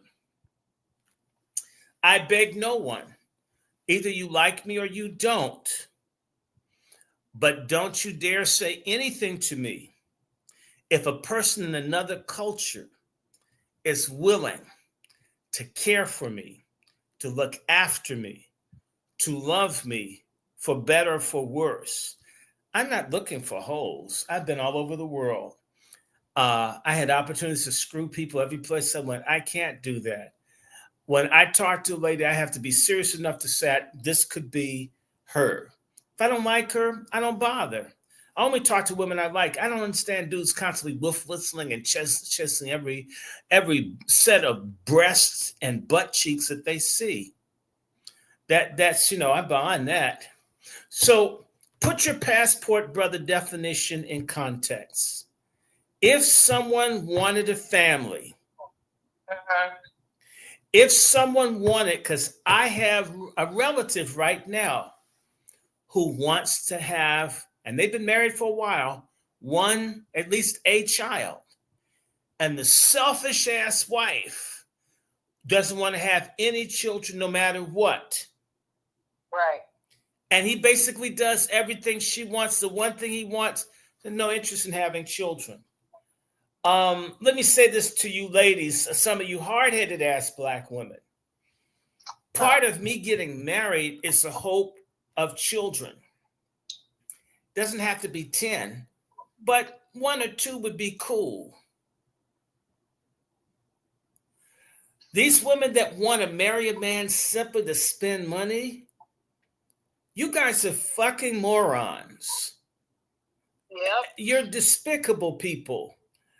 Part of being a woman is having children, and there are a whole bunch, they're in the millions now, of miserable ass black women, my age and older, that never married, never had any children. Their father and mother are dead. And they have regrets. But you know what?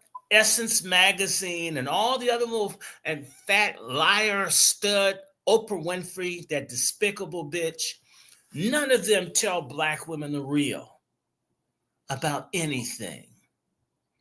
So a lot of you are going to end up like those women that are 60, over 1 million deep, no children, no parents, no husband, no man, no children. They've got nobody. It's a miserable place to be. I know people like this that didn't have children, and they don't have anyone to depend. And part of what was expected that worked for human societies until stupid ass white feminists duped your asses was that at least if you had some children, maybe 1 or 2 of them would take care of you. Right. You have no children, men die earlier, then who takes care of your old ass? Right. Selfish. They don't want to be wives. You don't want to be mothers. And you were told that was fulfillment. And a disproportionate number of you black women are on psychotropic drugs because you're fucking crazy. Because you're unhappy. After everything, you got your degrees and you're playing, you've had jobs, and you're empty. And you know what? The churches are dying. They're not even getting it for you. So, hell yeah, if the Passport Brothers ruffle some feathers, I talk about the good ones. The ones that go to Colombia to fuck prostitutes, they get killed, shot, and stabbed like they do here. I'm not worried about them, and I don't give an apology. Because when I see ghetto gaggers, black men don't complain about black women being gang fucked by white men. We don't even talk about it. When the black woman is sucking white men's penises in videos, and we basically say that's her choice. So who are you to tell me what choice to make? You're nobody. And compete. Let the word go forth. In this global economy, everything's global. You're in competition, not with another morbidly overweight sister, but the fucked up attitude where you think you have a monopoly. You may be competing with someone who believes in keeping their weight down and wants to be a mother and wife. In the words of my ex-Brazilian friend, we Brazilian, nossas mulheres brasileiras, nós não respeitamos as mulheres americanas porque eles são preguiçosos e feia, e bebendo, e insuportável. Not my opinion. We Brazilian women do not respect American women. They're lazy, they're difficult, they're just impossible. Eu não sinto competição com elas. I don't feel any competition with American women. That's right. Imagine a woman telling you, vai Estados Unidos, go to America. You'll come back to me because there's nobody there that will do for you what I will. And as far as I've experienced, she's right. I would love for her to be wrong. And much to my mother's credit, My mother told me in 1969, you do not have to marry a Black American woman.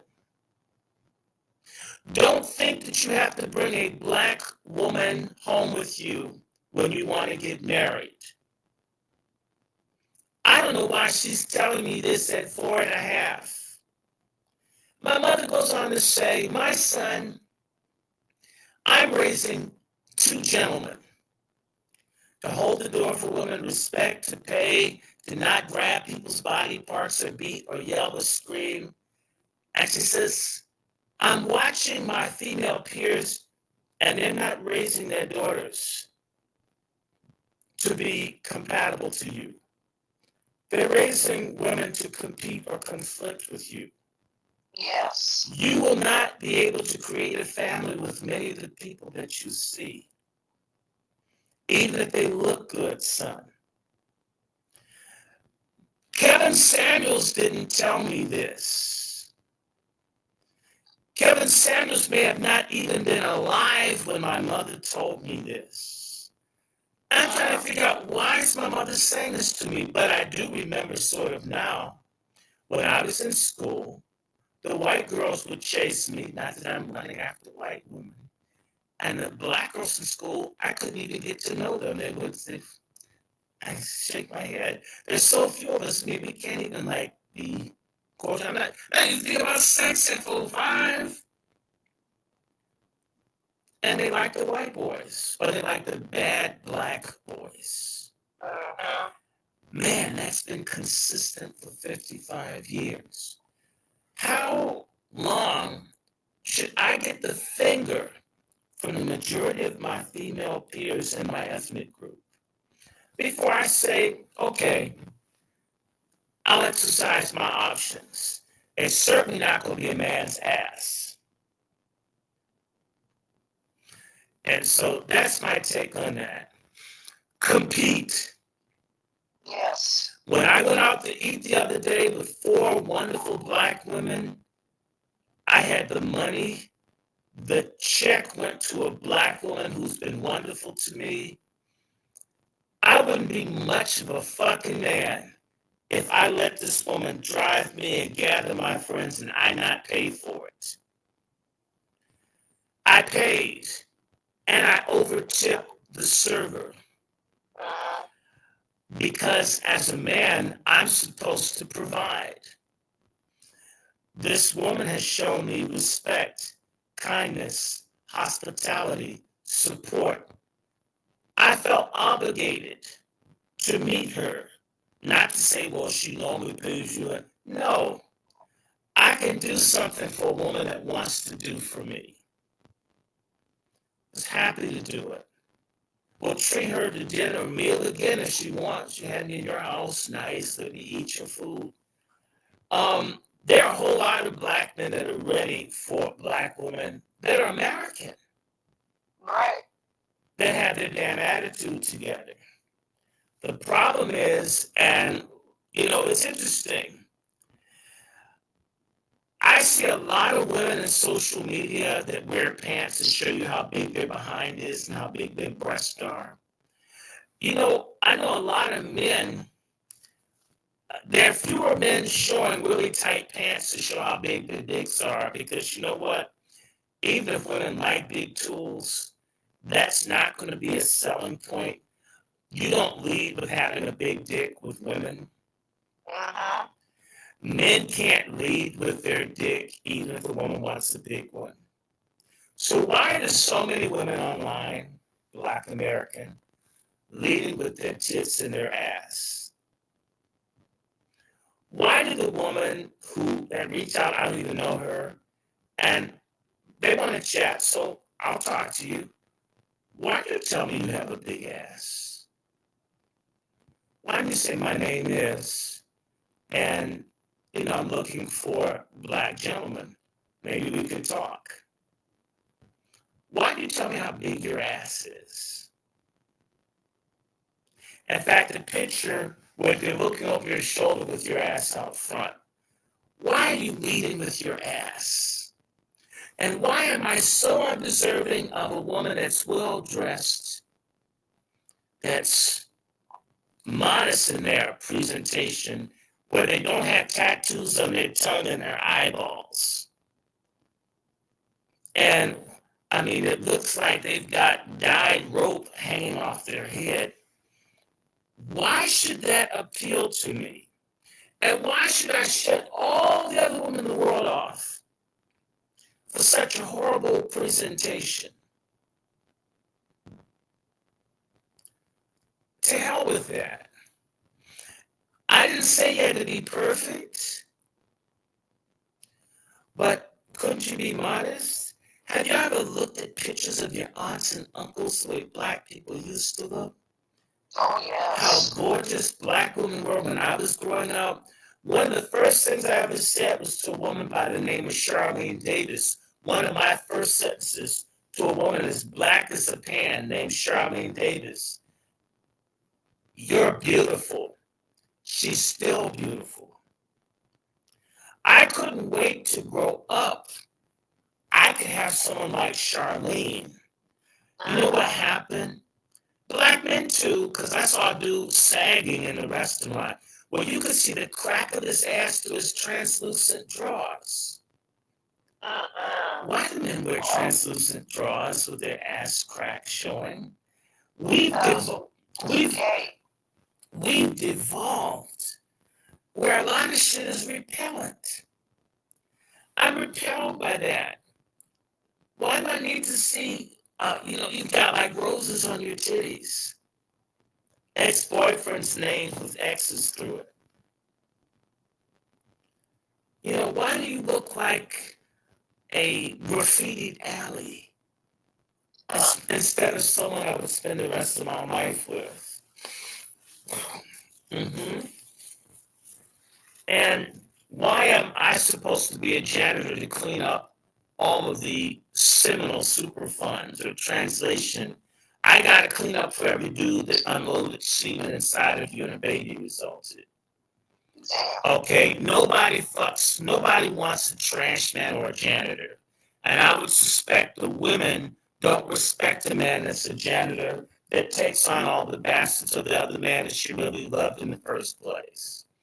And Black men get betrayed every day of the week, taking on other people's bastards.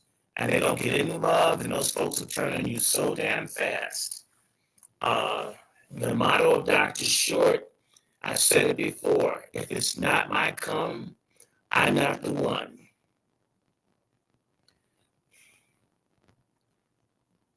If my dick didn't do it, I have no loyalty to it. Let the church say amen. Okay, and I made a commitment. I could have screwed my Cape Town colored friend who looks a little bit like you, Sweden. She does. And we're still friends.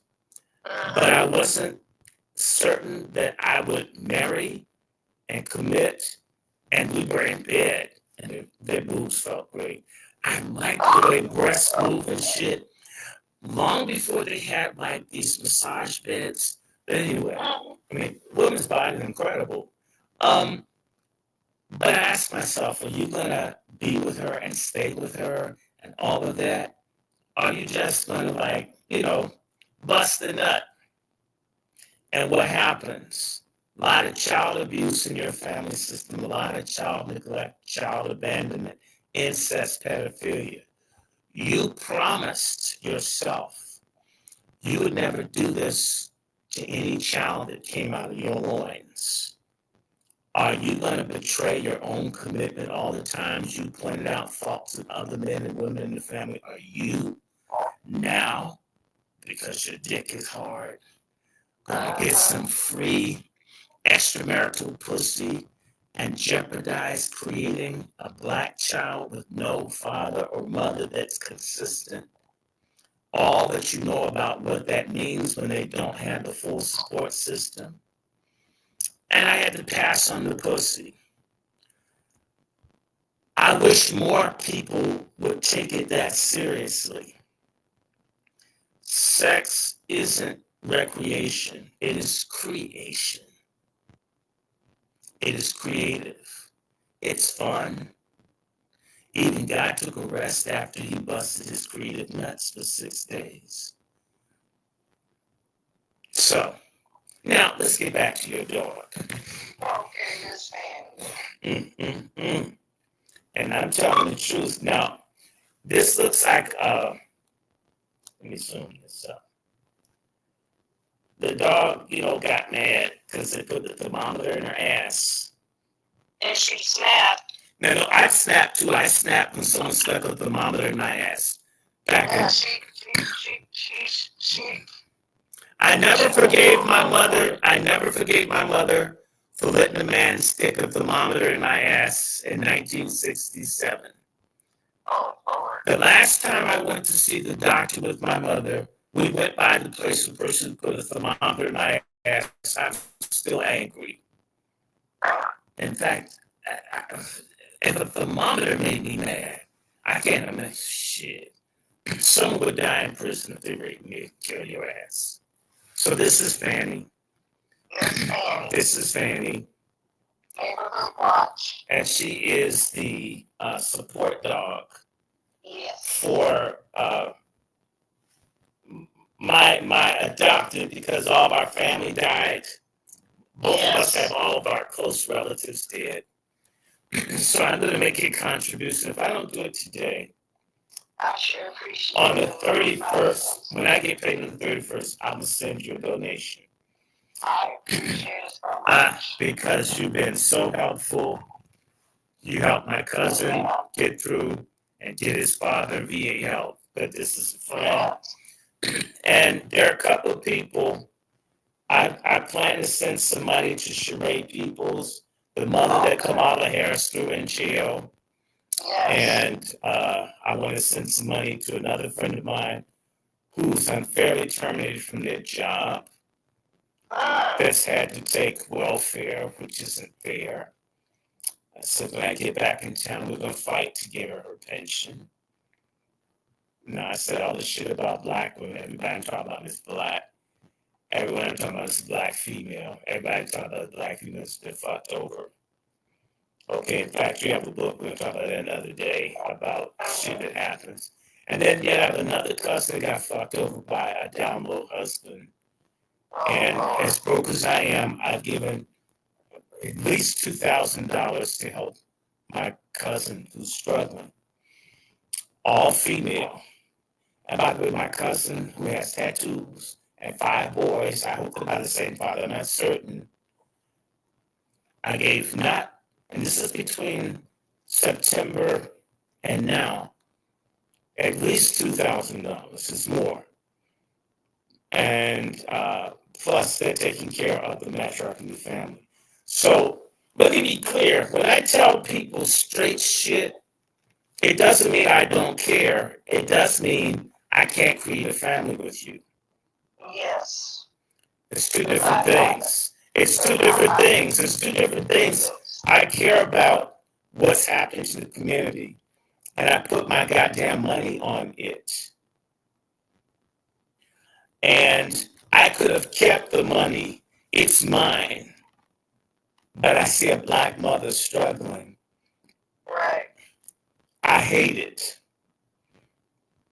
I just do. So it was 2,000. And if I do it, I will do some more. And if I should make money in crypto, I want to be the big papa for the proper people in my circle and extended family that know how to act.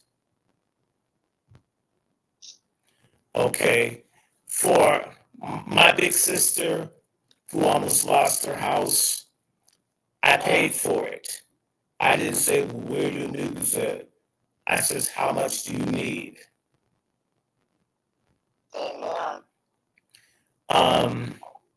So I think sister, if you call me, I'll help you. I won't say, well, you ain't never gave me, I ain't got no blowjob out this. What's in it for me? You call me and say, how do I get it to you, right? I don't say, well, as fine as you are, why won't you hook up with me? I need somebody, man. I mean, my dick is the unknown soldier shit. It's your fault, right? So everything my fault. So for all the sisters out there butthurt and angry, and I invited someone to eat with me.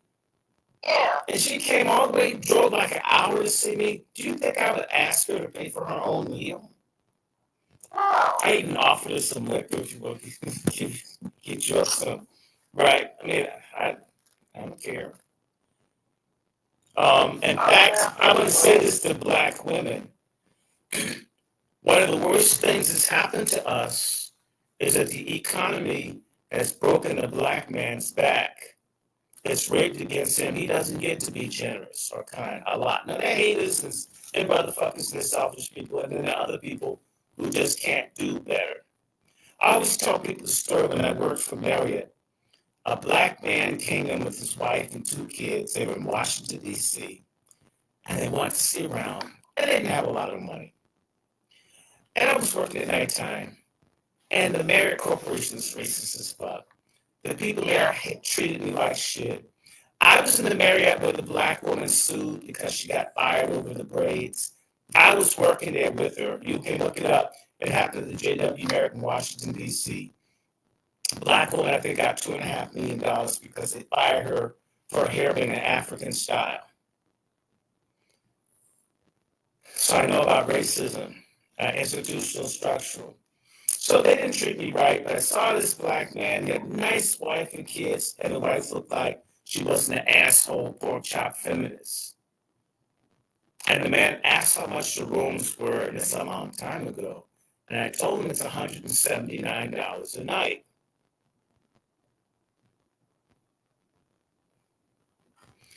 And he said he didn't have that. And I says, neither do I. But I asked him, do you really want to stay here? Is this your wife and children? So yeah, this is my wife and children, my only girlfriend. And I said, sir, I think I got a $35 a night room for you. And I changed, adjusted the shit down. Fuck Marriott. My mother and father worked for them. My cousin Maxine worked for the Marriotts. Way back in the 50s and 60s. Fuck them. I gave them that like no more than $35. Nice room. They stayed in D.C. for a whole week. I think that changed that whole family's experience to spend a week in D.C. and go to the museums. No one fired me. It didn't hurt me. It didn't cost me anything to do something for a fellow Black American man and woman. To this day, I bet you those kids remember staying in Washington for a week. They don't remember me. It doesn't matter.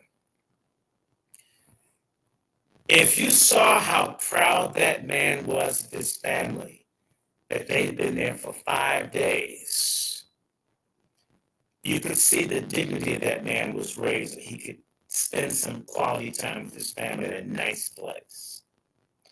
A lot of times we don't get these experiences. We don't provide it for each other.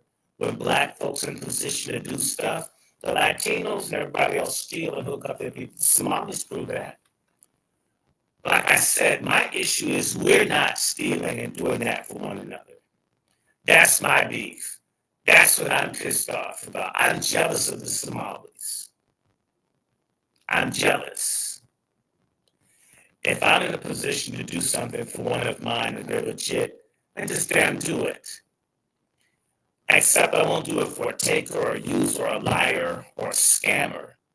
But if it's a good, upright Black American, you're investing in our destiny for us to get the things that we need. Now, let's go back to the dog. How old is your dog? A Sweden? Queen of Scandinavia? She's 7 years old. And she's a Yorkie. And she got some kind of infection in her dog coochie. And you need somewhere between $500 to $1,000 to keep your dog from dying. And so I have up on the screen For anybody that wants, oh, look at this. Anybody that can contribute to my favorite support person in California, my favorite sister. Let's save her dog, Fanny. I'm going to make a contribution, but you don't have to give much. There are maybe about 50 people watching this. I would appreciate it. I'm on a fixed income. I'm a veteran, and I get paid once a month. And you've been cheated out of what you're supposed to have as a veteran. We went through this year. Yep. They tried to take her home and all this shit. We've been dealing with this for a year. But I still gotta fight. Still gotta fight for the home.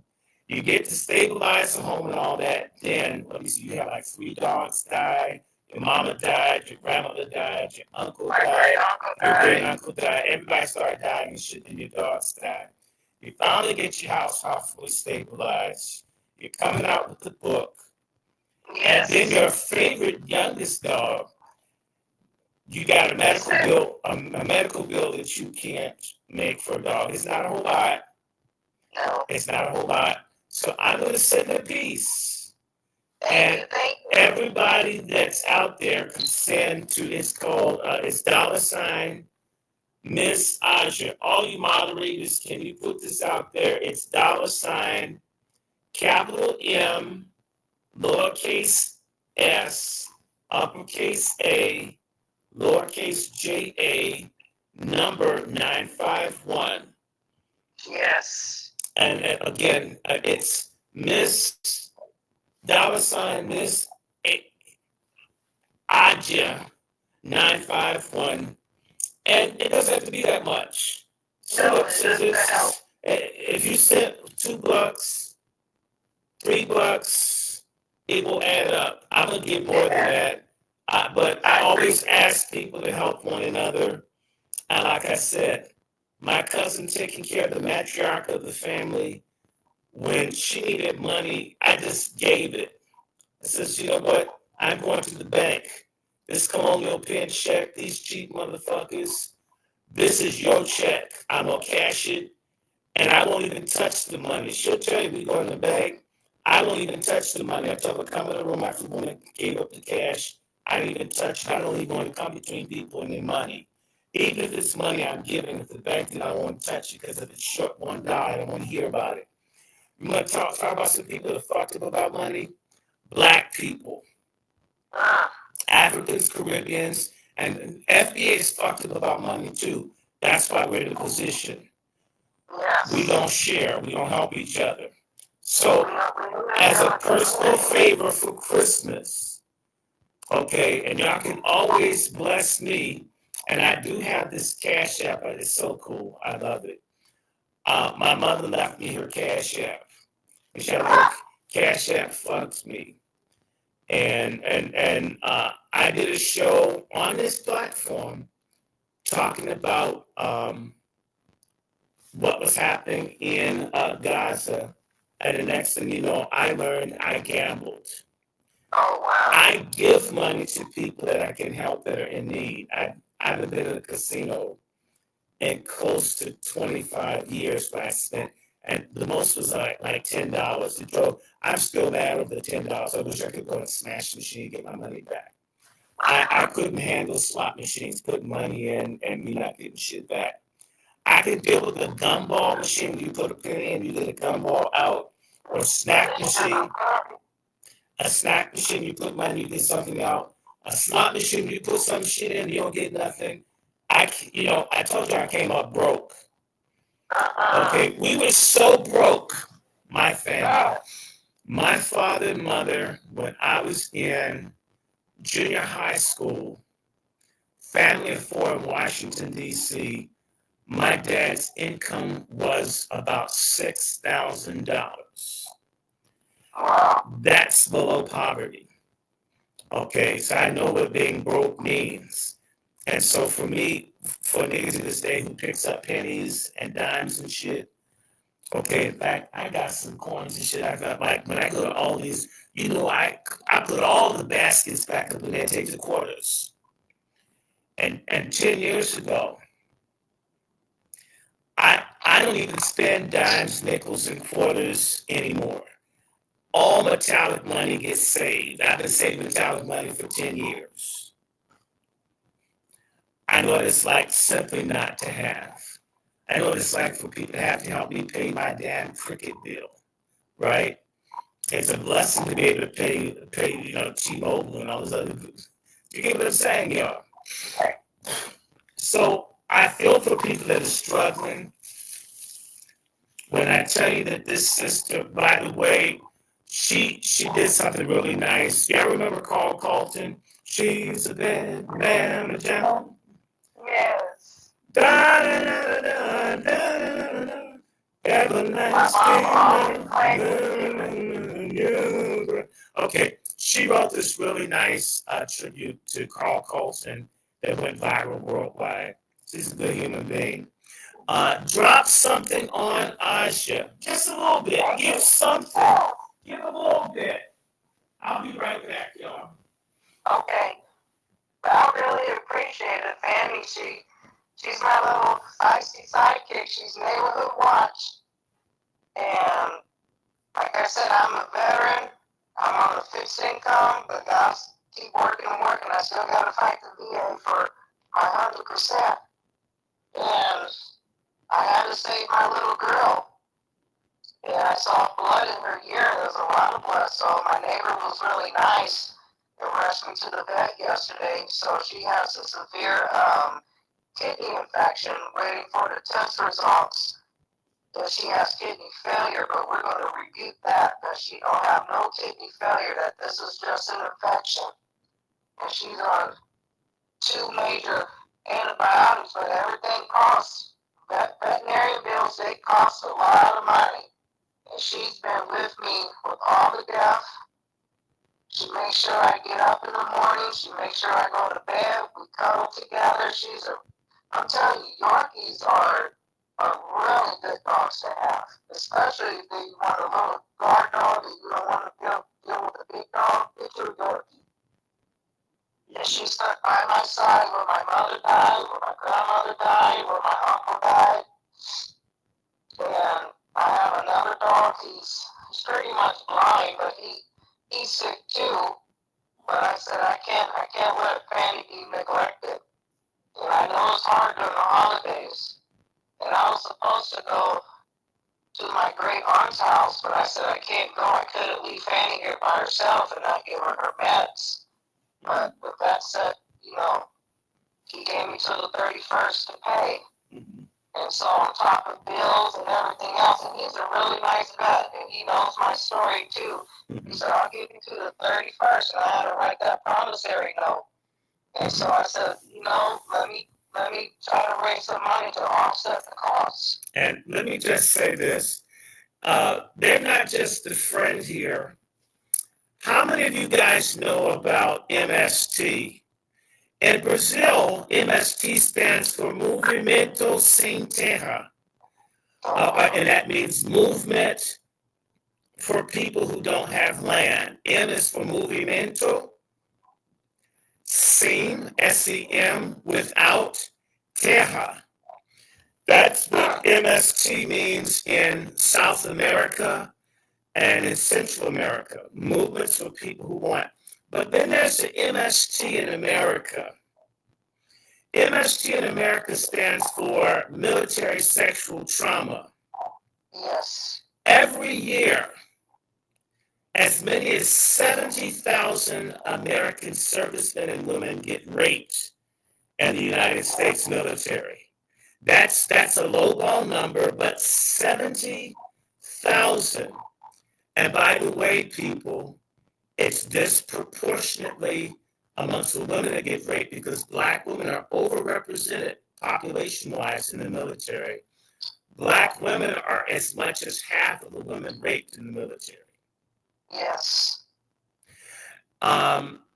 Miss Sweden here, that's her nickname, Yes. is an advocate to expose the mass rape and the cover-up of Black women. And sexual trauma. And sexual trauma where they don't get benefits. Not only do they get raped and beaten, demoted, screwed, messed up by the VA, then they are traumatized and they don't get the help they need. We have a huge number of homeless Black women veterans. All you pork chop feminists out there, if you start watching these damn lives, a whole lot of what Dr. Short advocates for is to help women. Yes. You can always count my ass in that Black women should be loved, cherished, and protected, and also corrected when they're wrong. Military sexual trauma. We've got 30 Black women in Congress and they don't open their fucking mouths. We have 2 Black women in the Senate. They don't open their mouths. So Black women have been raped. Think about it. If it's at least 20,000 a year, in 10 years, 100,000 Black women have been raped in the military, and not a fucking speck or peep has been made by anybody. I said at my mother's funeral, and I'm dead ass serious. I'm against slavery, aka human trafficking. We have maybe 100,000 enslaved Black women in this country. Yes, we do. And we've had tens of thousands of Black women raped in their uniform. Many of them killed. Suspicious deaths. And nothing's done about it. There's been cover-ups, and when you deploy, I forgot the young lady's name, but she was raped and beaten and shot and killed in her tent while she was deployed in the Middle East. You're talking about Lavinia Johnson. Yes. Okay. And they covered it up. But part of the problem, I'll just say, the family has issues. Not that she deserved to die, and I was willing to help. I wasn't treated well. Okay, I went all the way to meet them and got disrespected. Okay, that's why that thing didn't move faster. Let me just say this to you. A lot of the Black people that don't get justice in this country, it isn't that there isn't systemic, structural, institutional, cultural, economic racism, but a lot of us can be clusterfucked in our own way as Black people. That's true. And we can get in the way of change, or I was trying to, it's happened more than one time. The guy who had his organs hacked out down in Augusta, Georgia, the family was trying to get paid off the boy being mutilated. I was in a position to kind of help. They were trying to find white people that could pay them. And I can't pay you, but I can speak up for you. I can do it for free. Okay. A lot of these things happen. Sometimes the families have motives or issues, or they're trying to do this or that. Or they don't understand you really do need to do this news program, or you need to do this, and you need to get this lawyer, that lawyer. I need to tell you, I reached out at the beginning of this year to the wife of the guy who they said killed the police officer, ran over him in Cincinnati. You haven't heard a lot about the case. I think they ruled that he was insane. Maybe he wasn't. But I will tell you this. I reached out and asked, can people promote your gifts and go? Can they help? Oh, yes. No, hold on. I'm talking about the sitting. She had to ask the attorney, and the attorney did not want people, because she never got back to me with return calls, basically wanted us to go away. So if he got a bad deal, it's a Black attorney that rides around the Bentley in Cincinnati who cut some kind of deal. So a lot of times you don't get justice. It isn't just the racists. It's black opportunists or black folks who conflicted, or folks who say, what are you going to give me for my dead child?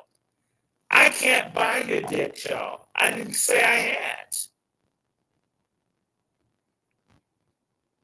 Remember you had an issue with your house? The little bit that I could do, didn't I do it? Did it make a difference? It made a big difference. Our prayers really helped. Did I ask you for any money? No. Did I ask you for sex? No. Do I call you for booty calls? No. Okay. And if I tell you I'm going to do something for you, don't I just do it? Yes. Okay. And if I have friends that tell you to call them, don't they help you?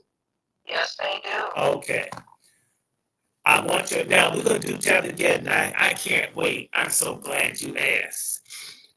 But we're going to talk about CasteGate, which is part of Tethergeddon. So everybody watching this, I'm going to get on you right now because my neighbor called, but I'll be here. Okay. You stay right.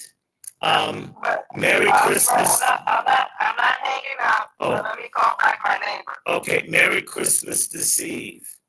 Good question. Okay, everybody. Now we can really talk about some shit. I told people in October, I told people long before that Tethergeddon would start in October. Tethergeddon is a global white buyer's remorse for trying to replace old, aging, dying white populations in Europe and trying to replace black people and dying white people in the United States. And white folk have decided that they hate everybody like they used to.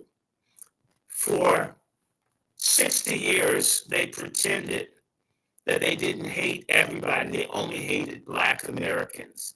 And now we're back to where we were in 1964, where we hate everybody that isn't white. And it's beautiful. So people who've been treated better than you and been told they're acceptable, people of color, they're all niggers again, and it's so glorious. And one of the segments of the Tethergeddon has its different dimensions. And today I just want to talk a little bit about CasteGate. CasteGate, that's a word I want y'all on your lips. It's a subset of Tethergeddon, but CasteGate deals specifically with people from the Indian subcontinent, Sri Lanka, Nepal, India, Sikkim, Bhutan, Bangladesh, and maybe to a lesser degree Afghanistan. All those kind of Southwest Indians, in particular Indians, Hindu Indians in particular. CasteGate is here. I'm saying CasteGate because they have a conspiracy, because Hindus believe in what's called Hindu Vada, which they believe in Hindu supremacy. And they identify with Adolf Hitler, and they see themselves as the chosen race, whereas they identify with white folks. Once they get power, they don't care about white people either. They have been allowed, because of their skin color, for the last 60 years to be put in places to subjugate black Americans. And they act in a role against black people wherever they are. I do not hate Indians. I have been an advocate for the human rights of Dalit, oppressed, tribal, backwards caste, scheduled castes. And I could go on and on about India, which most black people don't pay attention. Indians have been part of the European colonial exploitation and oppression project in Africa, the Pacific, Asia, South and Central America, Europe, and the United States. And CasteGate has now started where now white people have added alongside the black immigrants that they don't like. They're now adding Asians. We've dealt with yellow peril and the Chinese and Japanese concentration camps. They locked up the Japanese, but now they're adding Indians. Now, let me just give you a piece of history. Back in the 1920s, Indians lost the right to be white people via the Supreme Court. And Indians didn't get another chance to be honorary white people until 1964, 60 years later. And then with the immigration laws that changed, the Indians have been able to not only get sort of white status, but to hoard, take, and steal that which black people fought for. Some of them being darker than a frying pan, all the while being identified as white. And they can be black when they want to get stuff, and they can be white when they want to get stuff. And now that some of them with their Hindu Vada supremacist thing where they look down on Christians. And they don't like Muslims. And they definitely don't like black people. They become some of the wealthiest people in the country through sometimes hard work and other times scams and through corruption and through ethnic skullduggery. Like there was one particular firm where one Indian gentleman got a job and he only hired Indians. Nobody, not even white, could get jobs anymore in that corporation. Everyone that was hired was Indian, even if they were subpar. The lie is that all the Indians that come here are the best and the brightest. It isn't so. Vivek Ramaswamy is an example of a scammer, liar, Indian who doesn't even have the right, frankly, to run for office here because his father wasn't a citizen and his mother wasn't a citizen. And but he's engaged in, as Professor Black Truth and Black Authority and other people have brought out, that these Indians have done this stuff. And as recently as the last 2 weeks, to show you how these Indians often operate in collusion with white supremacy. Down in Trinidad, the Indian Prime Minister of Trinidad has agreed for Trinidad to be a base of operations to attack Venezuela. And there's a whole movement among Indians in North America that is very anti-Black, and it has been so. Kash Patel, who's head of the FBI, okay, and even Scandani, the mayor of New York, they're both from Indians who lived in Uganda. They got kicked out because of their role in stealing everything from the Black Ugandans. And they came to the United States, so they don't dig us. And they wanted, if you saw the movie Mississippi Marsala, the character Denzel Washington's playing, he falls in love with an Indian woman. The father wants to punish the Black American for what happened in Uganda. Black Americans had nothing to do with what happened to Indians in Uganda. But when you hate people based on caste, and let's go through this again. The Hindu religion has a caste system. They have the Brahmins. They have the Kshatriyas. They have the Vaishyas. They have the Sudras. And under them, they have the untouchables.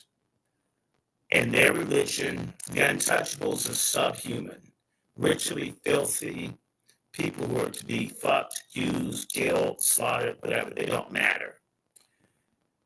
And it's based on jati, or your class or caste, or what you did, and vana, your color. Sometimes you can be dark and be in a high caste, Brahmin, and more often you're going to be light. Black people in the Hindu Indian tradition, we're subhuman trash. In their origin of the creation of mankind, our kind of people came out of God's ass. You are supernatural shit, all of you listening. And if you get treated badly by some, I'm not saying all Indians are like this, but if you do, that's why. That's what they believe, and they kill and they murder for. There was a book, and my friend that's in India fucking let me down. I have to find someone. There's a book about lynching in India. Do you know that they have thousands and thousands of lynchings every year in India? And it happens to the niggers of India. And like they grow cotton, and when they don't want to pay you, they just rape and kill you, like in Mississippi. Do you understand that that's what's coming over here? Do you know that Kamala Harris and all these people, she's a Hindu, think that you're shit out of God's ass? And for all the pathetic black men that like straight hair and slightly smaller booties, if your dick is going to make you good with the caste system, if they let your ass good. I'm so sick of black men where everything is about their dick. You deserve to die. CasteGate is, but I like Tethergeddon. CasteGate is that white people now see the conspiracy that the Indians only hire Indians. And the Indians boast about how much money they make and how they make more money than white people. They relate to white people as if they're less than them. And whereas white people want you to come and be submitted to them and submissive, once the Indians get a little bit of power, they become power hungry and rude, and they will treat white people as if they're in an inferior caste. White people don't like it. And now that they see all these Indians, J.D. Vance's wife, they keep seeing all these Indians getting out of Scamaswamy, Mandani. Why do names always end with the fucking vowel? I don't know. Y'all tell me when y'all find out. I'll give you a prize.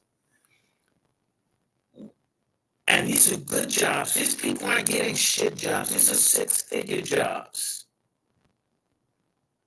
On top of that, they commit a lot of crime.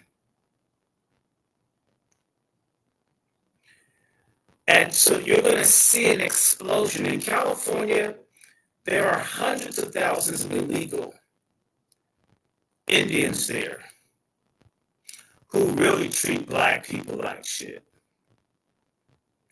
But now white people are mad. And if you're looking at the race for governor in Ohio, where Vivek Ramaswamy, who I call vasectomy or Scamaswamy, he's probably not going to win the governor's race, the gubernatorial race in Ohio this year coming, because he's Indian and they don't want him. And for the first time in my life, having been an activist fighting against Hindu bigotry for 10 years of my life back in the 90s, early 2000s, now I hear white people using talking points that I used to use talking about the Indian caste system. And this is being used on Vivek Ramaswamy. In New York, it was slightly different because you don't have the same demographic mix. And Mandani is Muslim. But don't be surprised if you don't see people that don't want Hindu temples in their neighborhood, where all of a sudden people start checking to see the illegal activities and how people do identity theft and they do scams and all this other stuff. This stuff is going on. Don't complain to me about the audio. I don't control it. the best thing you can do is find out which channel the sound is good on. What I'm talking about, they don't want you to hear. It's lazy and inept to come and tell me what they don't let you hear if I've taken the time to share it with you. I've already talked about this stuff on Indians before. I'm not doing this for my health, and I'm certainly not doing it for the money. So I'm doing a public service. Meet me halfway. CasteGate is the Southwest Asian dimension, or as I call it, Jeet Tethergeddon.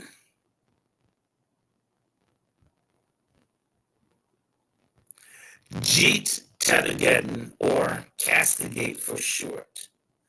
Jeet is the put down word that other people use to trash Indians. I don't use it, but I just want to put it out there because they have nasty words for us. Everybody should know what the nasty words for other people are. That's empowerment. The word is Jeet, but I'm using CasteGate because it's going to come out that all these high-tech jobs will given to mediocre Indians. Not even the best Indians. Some of the best creative minds in science in this country, computer science and otherwise, are black who can't even get in because these damn folks over here, many of them illegally.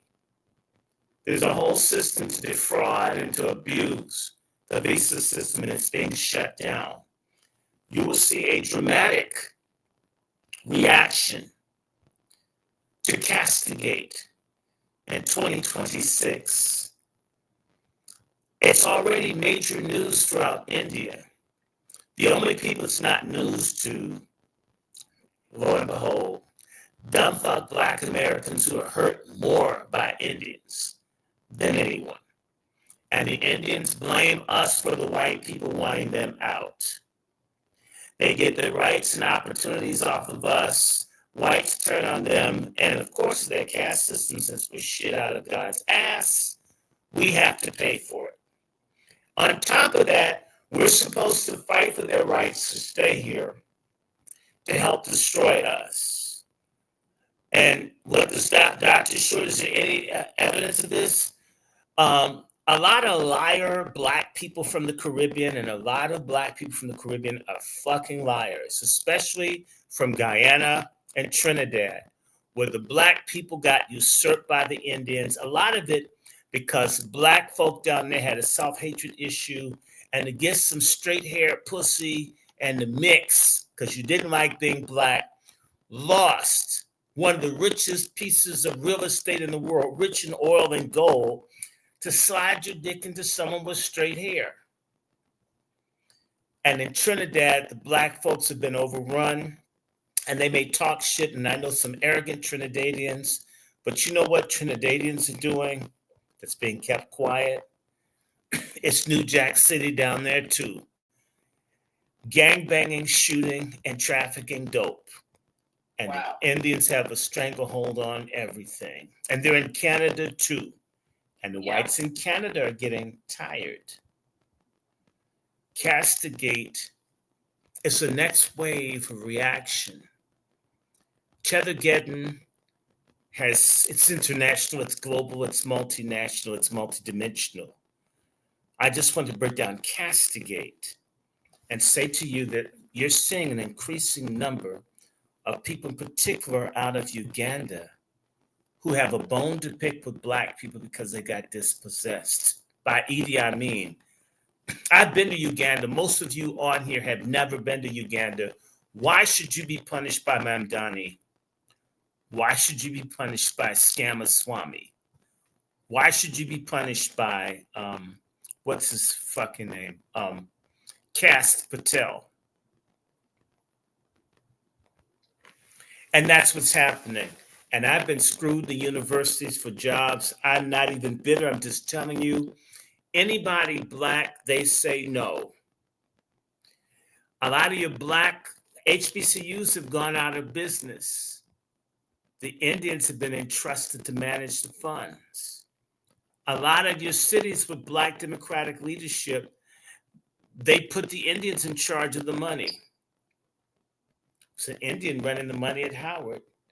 There was an Indian running the money at Morris Brown College that went out of business. Wow. Dumb fuck boule niggas are a curse. All of you Greek and Masonic niggas out there, y'all are wicked. You're scum. And other communities, they lynch people like you. They string you up from trees. One of the major missions of the United States consulates in India now is to tell Indians to stop coming to the United States. Don't believe me. I'm not here. Shit, I don't need any credibility.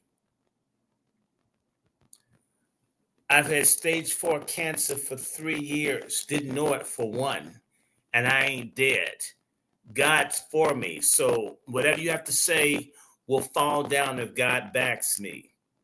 Go look up India and American visas. Look at how Trump and them are now saying you got to pay $100,000 or more to come here. That's a real way to tell people He's that. Talking about $1 million. Yeah, $1 million. They just don't want them to come. No. CasteGate is here, and they can't trust them. They may sell secrets, they steal, they cheat. Their loyalty is dubious. I need to remind you, who was spying on the entire United States Congress for Debbie Wasserman Schultz? A group of Pakistani brothers hacked all the computers of the entire Congress of this country. Yep. They left the country, have never been arrested.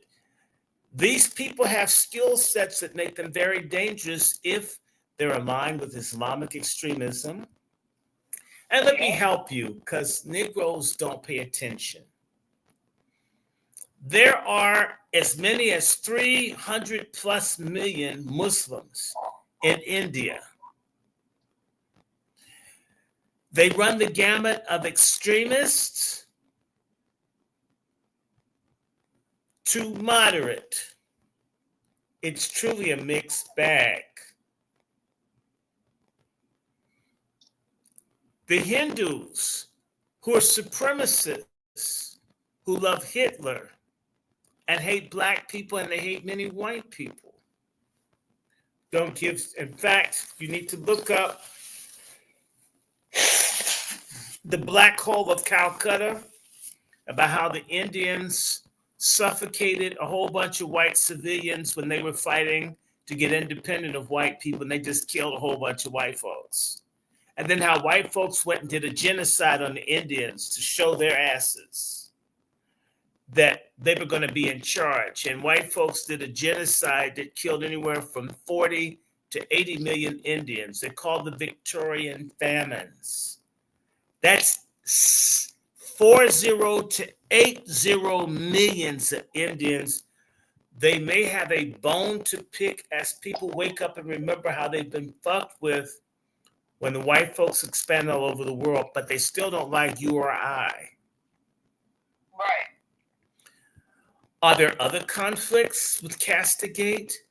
Have you heard of Mauritius, where Black folks got shoved down by the Indian migrants? Have you heard of Fiji? They're even in Jamaica.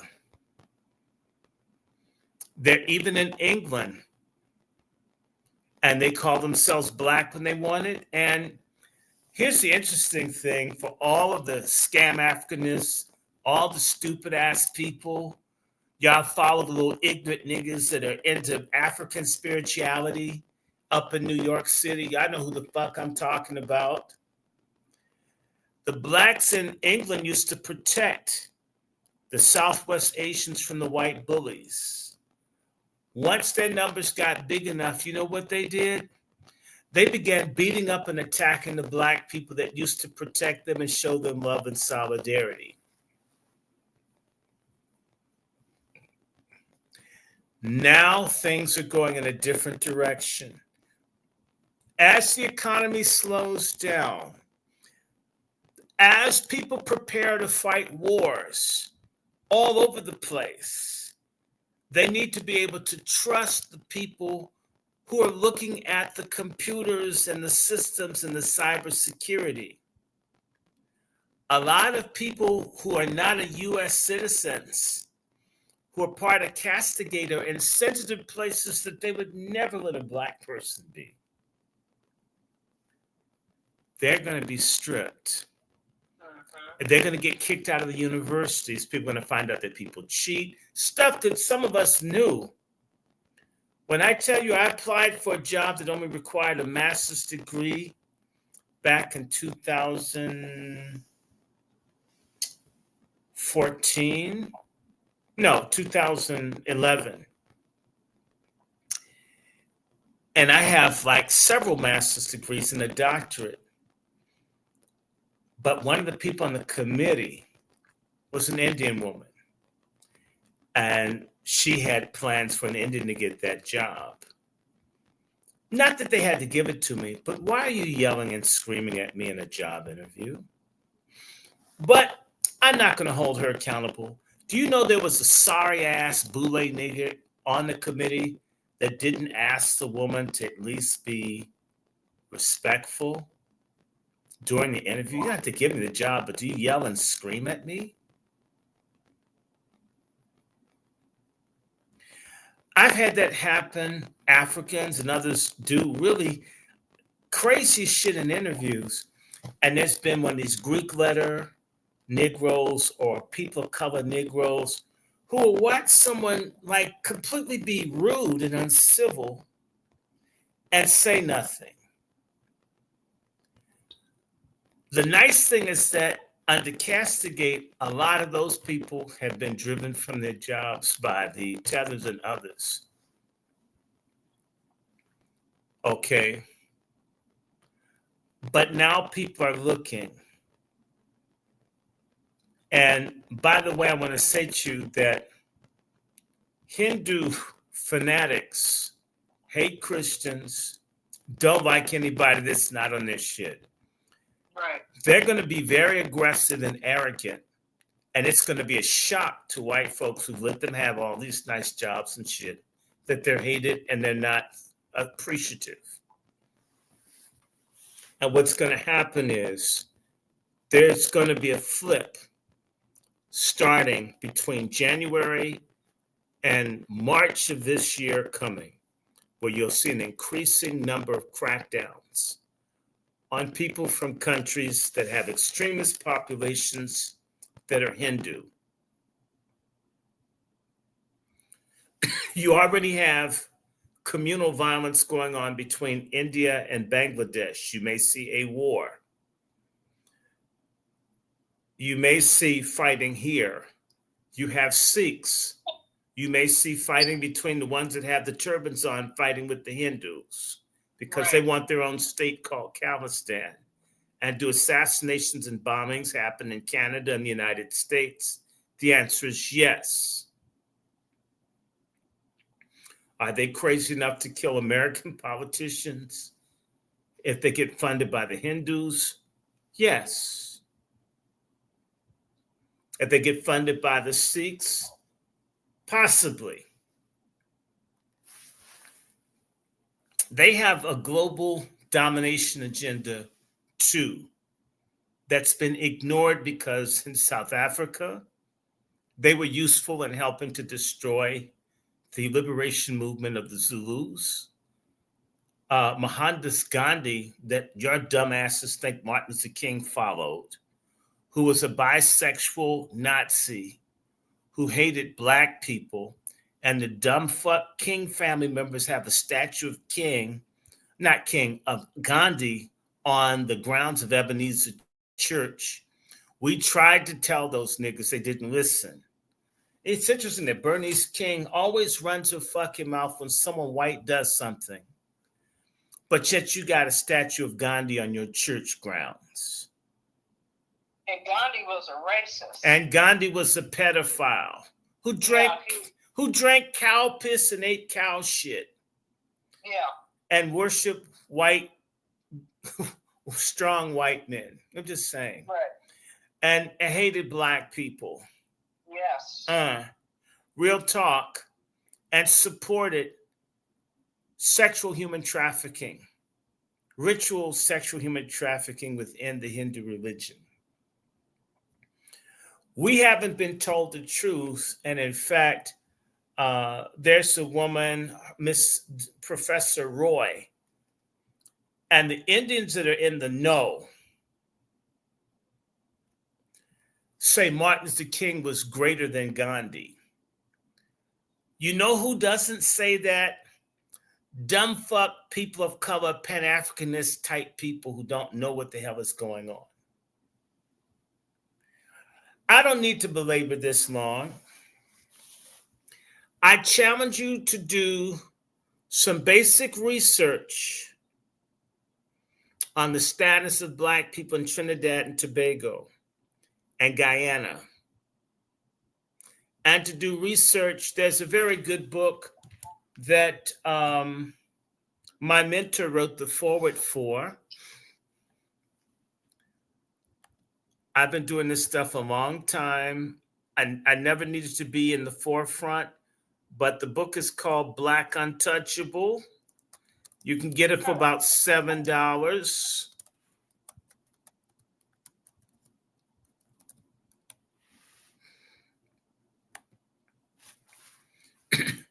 Rashikar wrote it. There was a point where the Hindu bigots were not allowing Dalit people to come here in particular to meet with Black Americans. Believe it or not, what you don't know about your own people is that Black Americans are responsible for helping to start the movement to liberate the untouchables of India.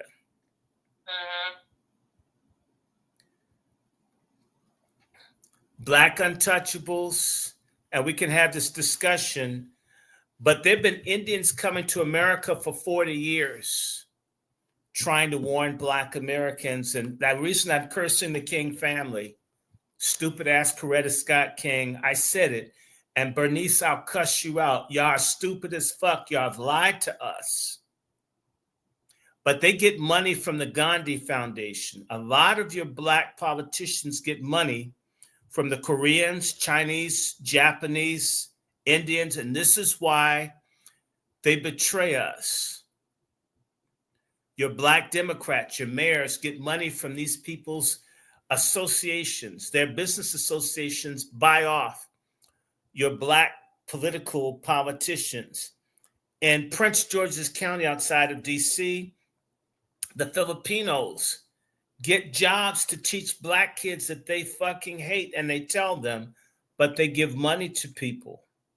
Can you imagine people don't speak English well getting to teach Black kids they hate in a predominantly Black county? And when I tell you with a doctorate, I couldn't get a substitute teaching position? I mean, just sit down and think about that. My name is Vanaya.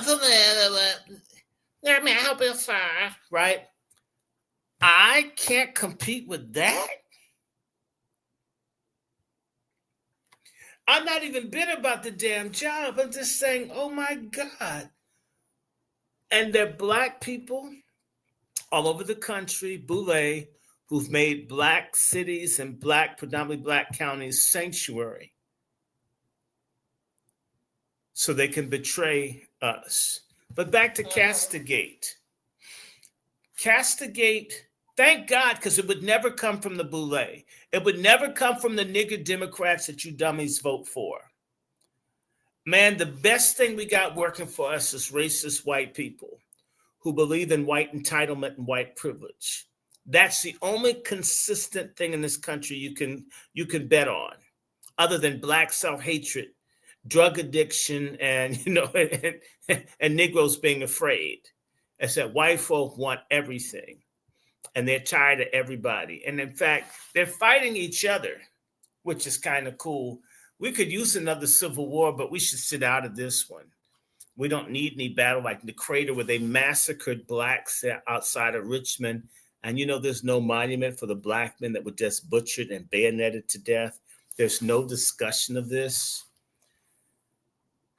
And I have to say, I have family members high ranking in the Park Service. They're not going to do anything and ruffle any feathers.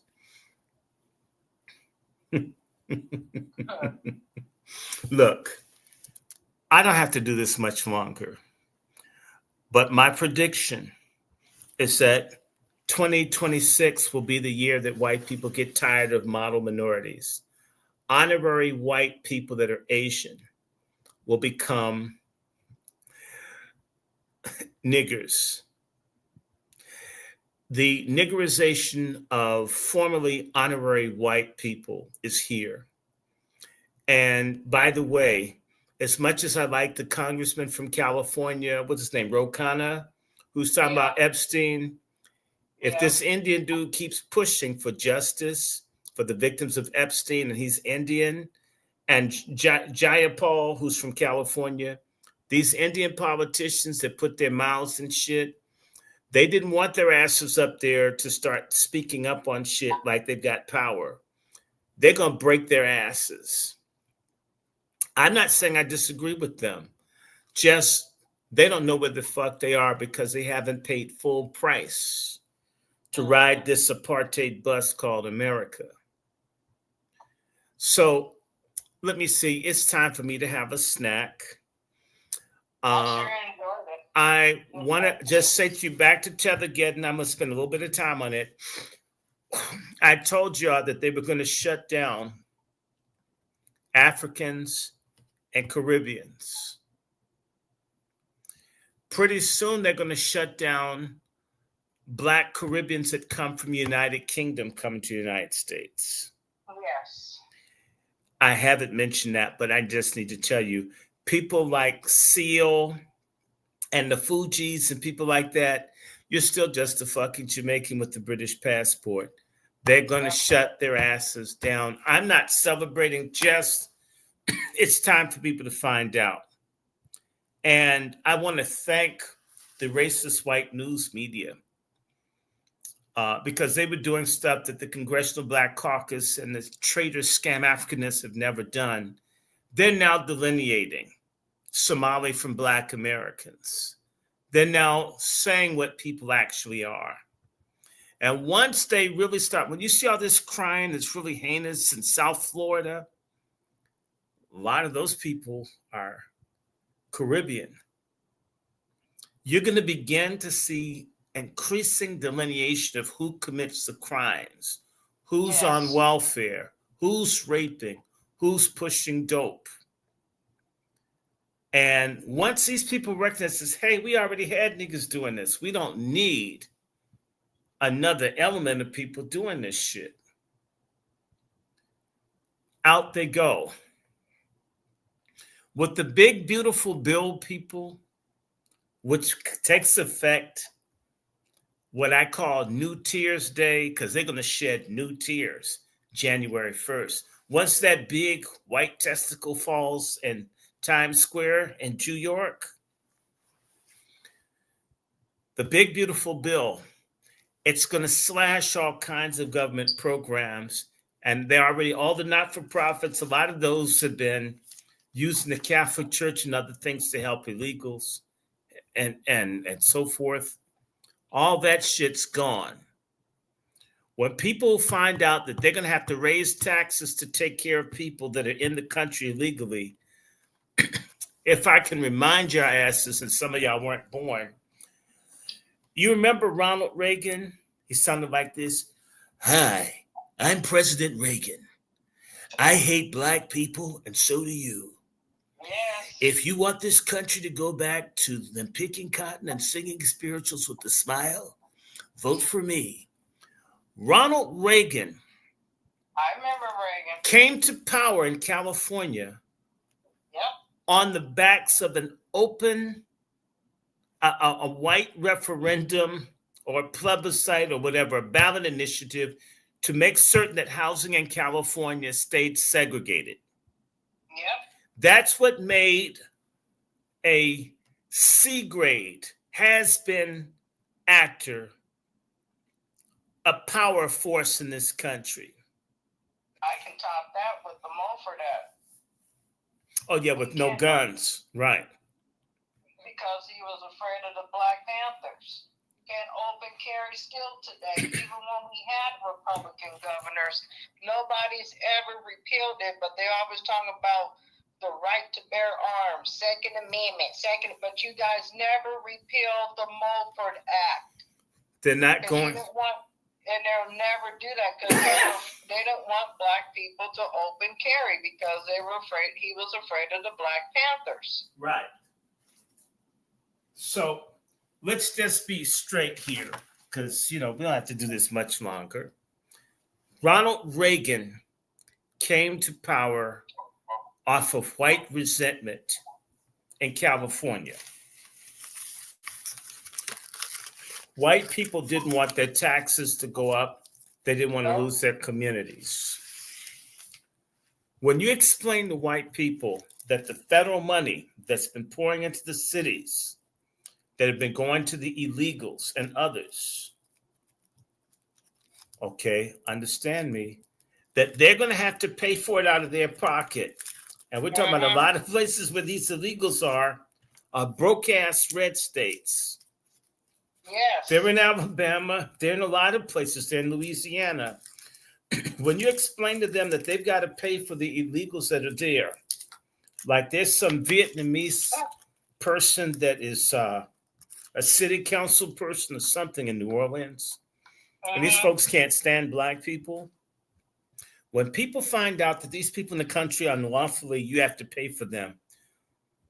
Their appeal, not to the white business class that gets inexpensive labor. Sometimes it's inexpensive. Sometimes they have really good shit.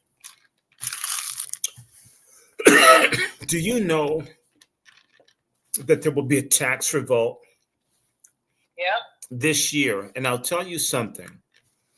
If the big, beautiful bill does what I think it will do, it will take the edge off of the anti-Republican vote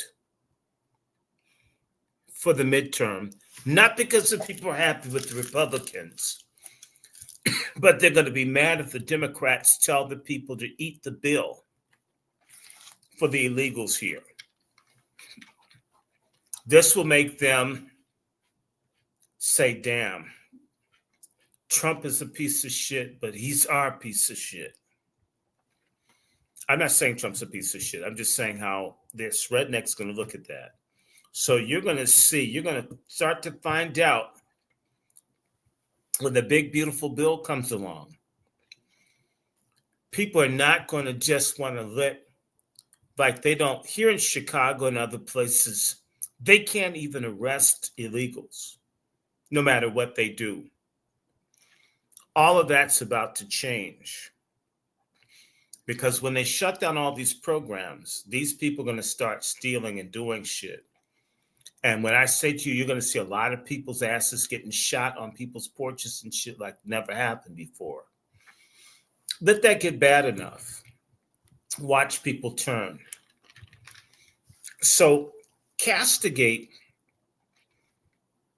is a roti and curry Jeet Tethergeddon.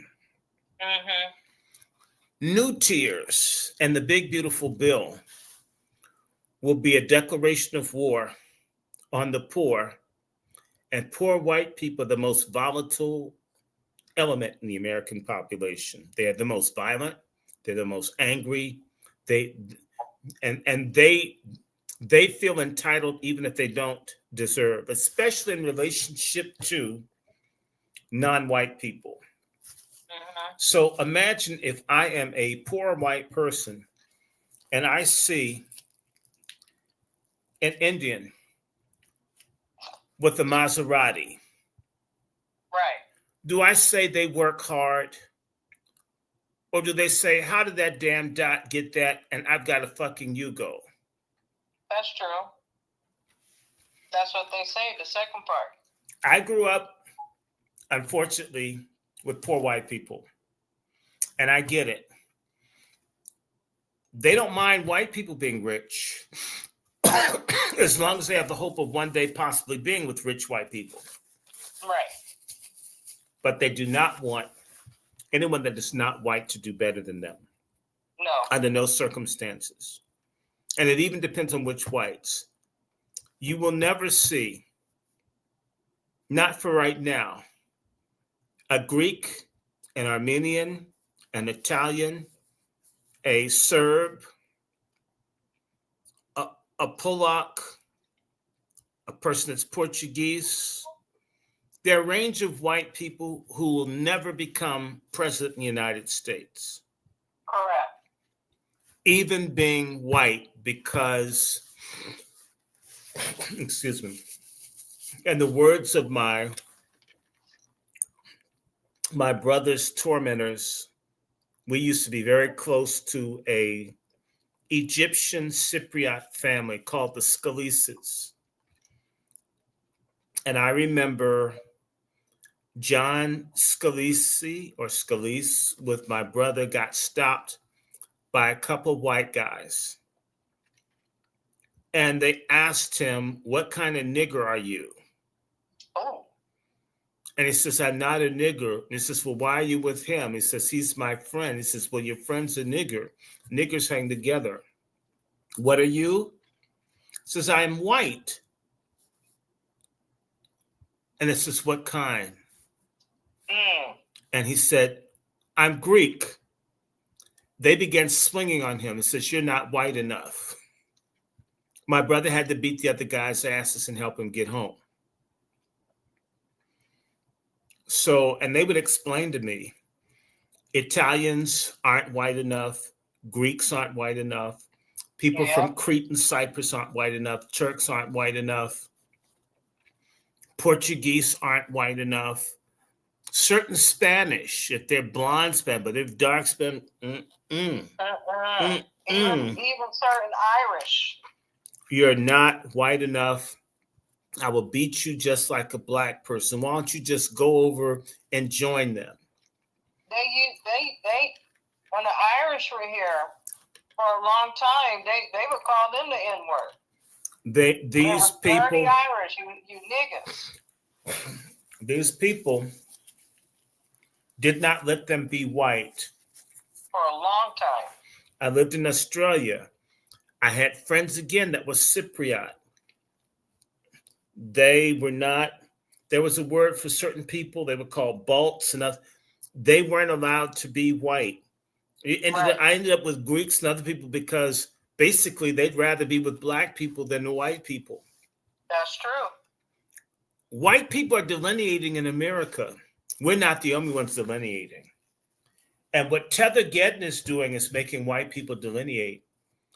I don't only hate you, I hate your party. I hate your church. I hate the region of the country that you're from.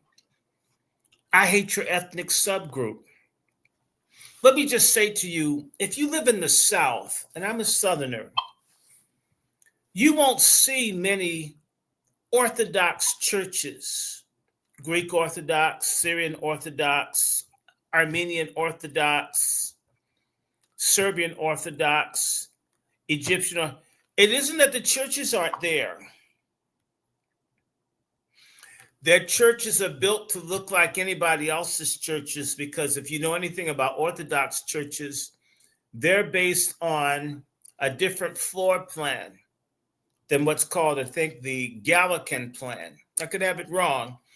Their churches tend to be round, so everybody can see the minister speaking. It's not long where you sit in the front. But because the Ku Klux Klan and others, as much as nobody will tell you this, used to burn the churches of the Orthodox, they weren't white enough. They had to build their churches to look like regular white churches, or else they would be terrorized. This white thing, as you see the fighting with Charlie Quirk and Erica Quirk all this fighting going on with Fucker Carlson and other people is that white people are always fighting. They used to be as bad as Africans, but they've been able to deflect the shit on us, but now they're reverting to how they were 500 years ago, where they'd be just as happy to shank up a white person as a black person. Who'd ever think that someone would blow someone's head off for being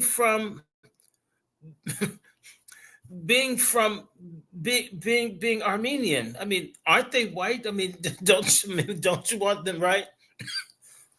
and this is happening now. And let me just say this, and then I'm going to go. You're in the part of what's happening with Tethergeddon is that the white people are losing globally, all at one time, and there's nothing they can do about it. And there's an article on Global Research where the COVID shot was supposed to reduce fertility. The sad thing is that COVID ended up not really doing a lot of damage in Africa and fucking up people in Europe. And therefore, they got a lot of vaccination. And so basically, they vaxxed themselves out of the race, possibly the human race. And the place where COVID did the least amount of killing, except for dumb fuck black coons that believe everything that white people tell them in America and some in Africa, black people were the least impacted globally by COVID. Yes. Therefore, people like myself, even if I have a little bit of erectile dysfunction, and if y'all want me, just crush up some Viagra or do some homeopathic African spiritualist shit, raise the shit up from the dead. Because I didn't have the damn vax, I don't have any spike protein in my cum. And therefore,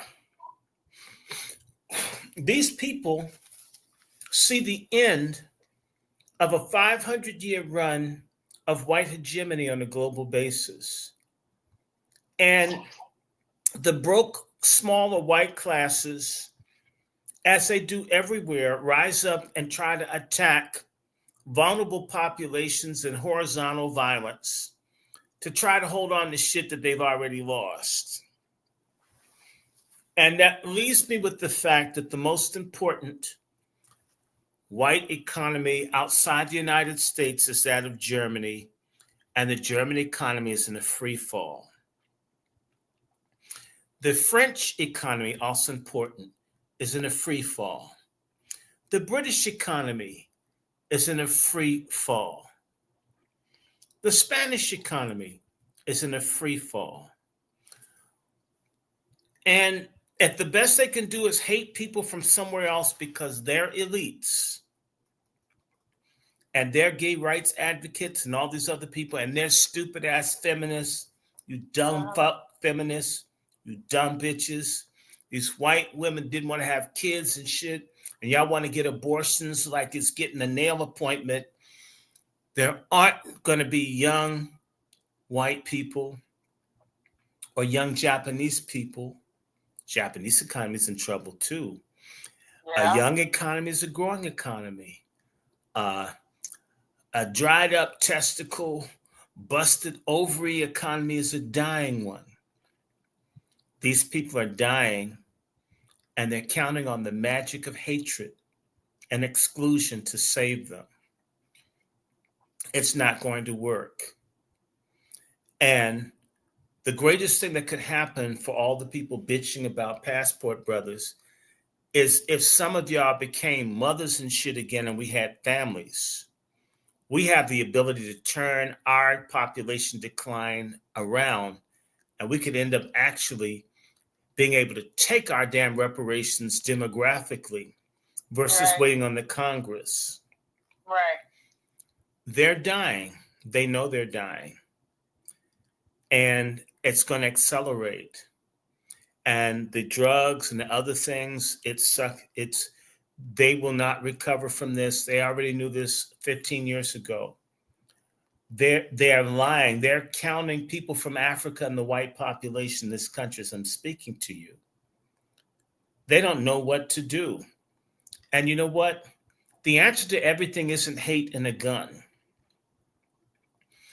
The only thing that backs the American currency is the United States military threatening and taking people's ships and bombing and threatening folks.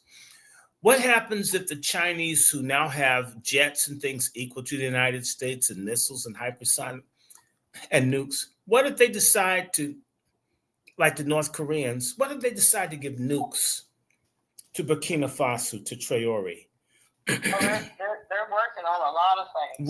What if they gave that to Venezuela? They're teaming up with them too. What if all of a sudden there's a book on Amazon, I can't remember the name, I think it's called Firepower. For 500 years, the white folks were able to rule everybody because they could beat everyone's ass because they have superior weaponry. Right. That's changing. Yes, it is. The Iranians being able to bomb Israel at will. And they showed that this year. They in fact, they did a Jesus. They did a Jesus. Remember the story of Jesus turning water into wine? Uh-huh. And the people said, damn, they saved the best wine for last. The Iranians unloaded all their junk shit. That was it. They got some and then they saved their best shit.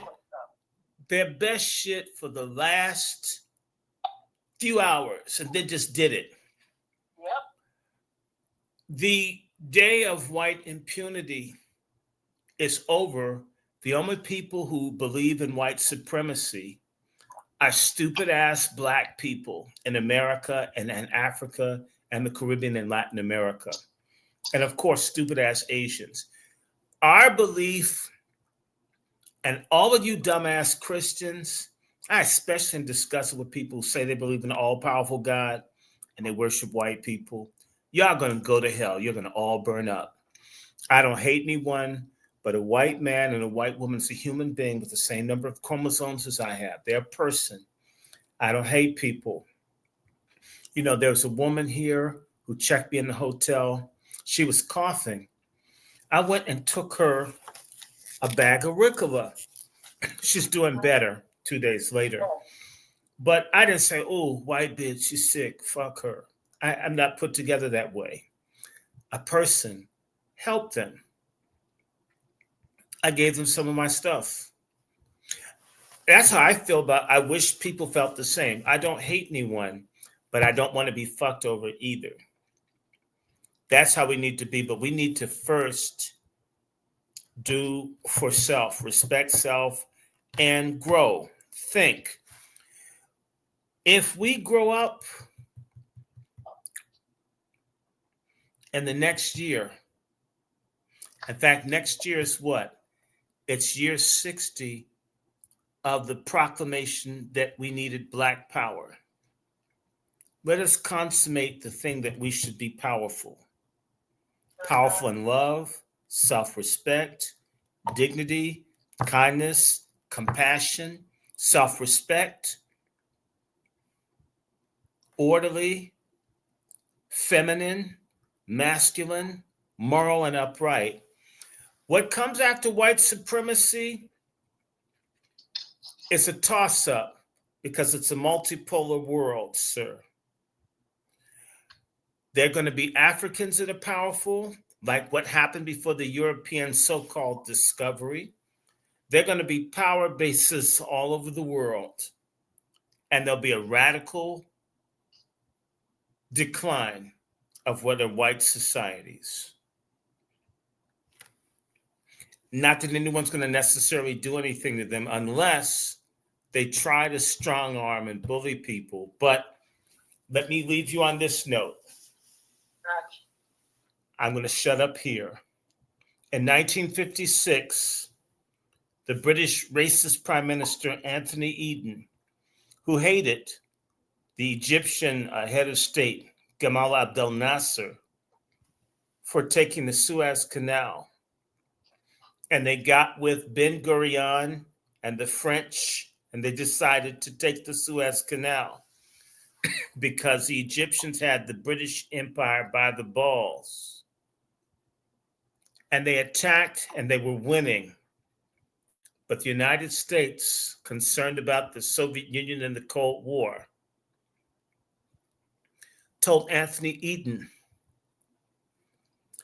you guys have to call off your attack on the Egyptians. Leave the Crips alone. And the British had no choice because Britain was broke. In 1956, the British still owed the United States 50 years of repayment for the money that they borrowed to win, or at least come out on top in World War II.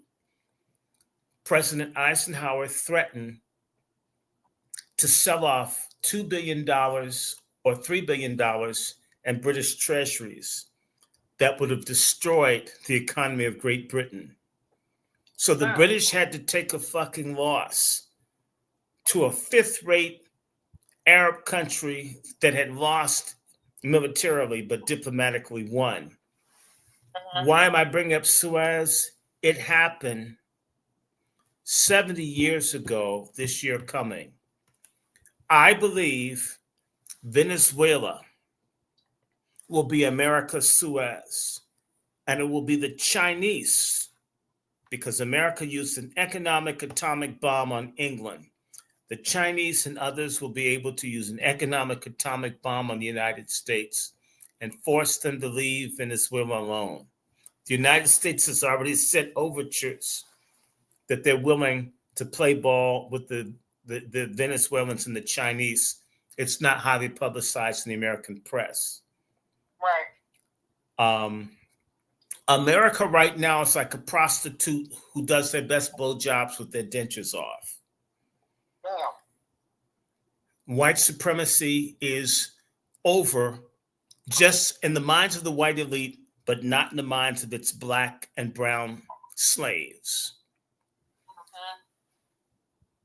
I'm Dr. Randy Short. Merry Christmas, Deceive. If you like this, share it with people that you know won't like what I'm saying. I fucking hate feminism. I want to destroy it. Quote me. Passport brothers that want wives are cool. Obesity is nasty. Abortion is murder. White supremacy would die if Black people stopped subsidizing it and believing in it. If you'd like to support this channel, my Cash App is $Dr. Lancaster. My Zelle, wrandyshort@gmail.com. My PayPal is wrandyshort@gmail.com. My Venmo is Dr. Randy Short.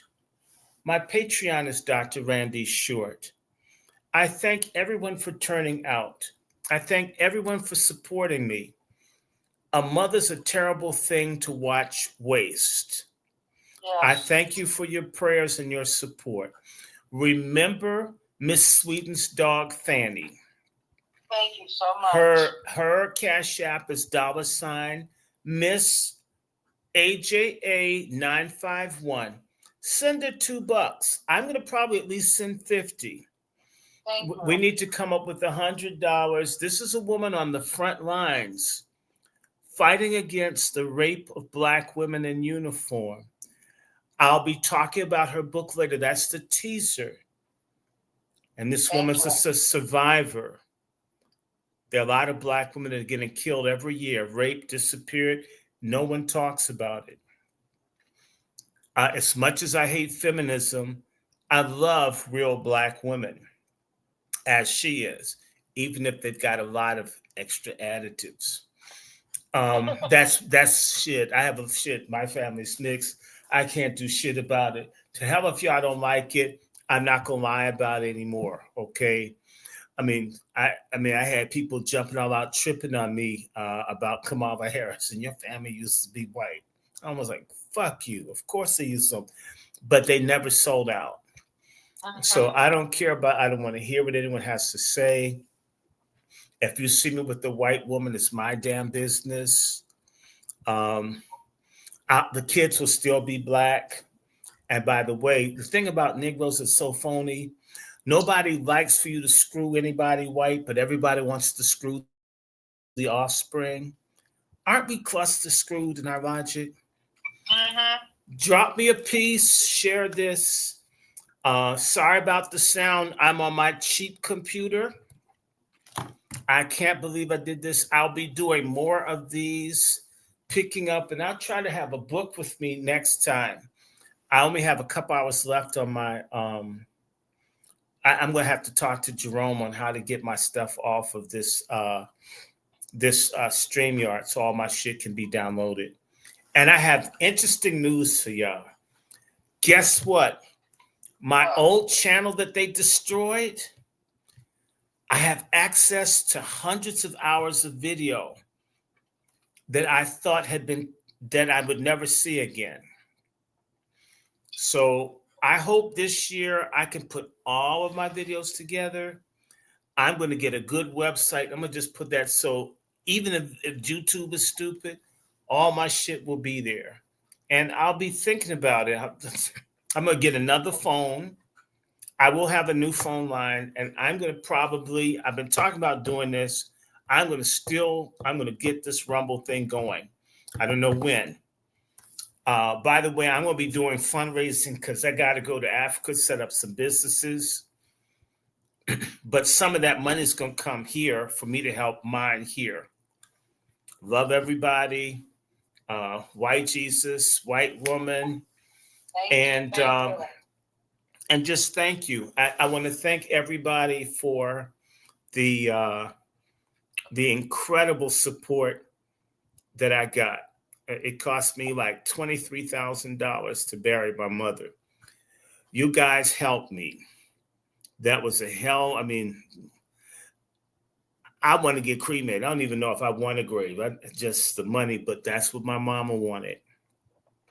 If you've got a mother, hug her. Father, cherish people.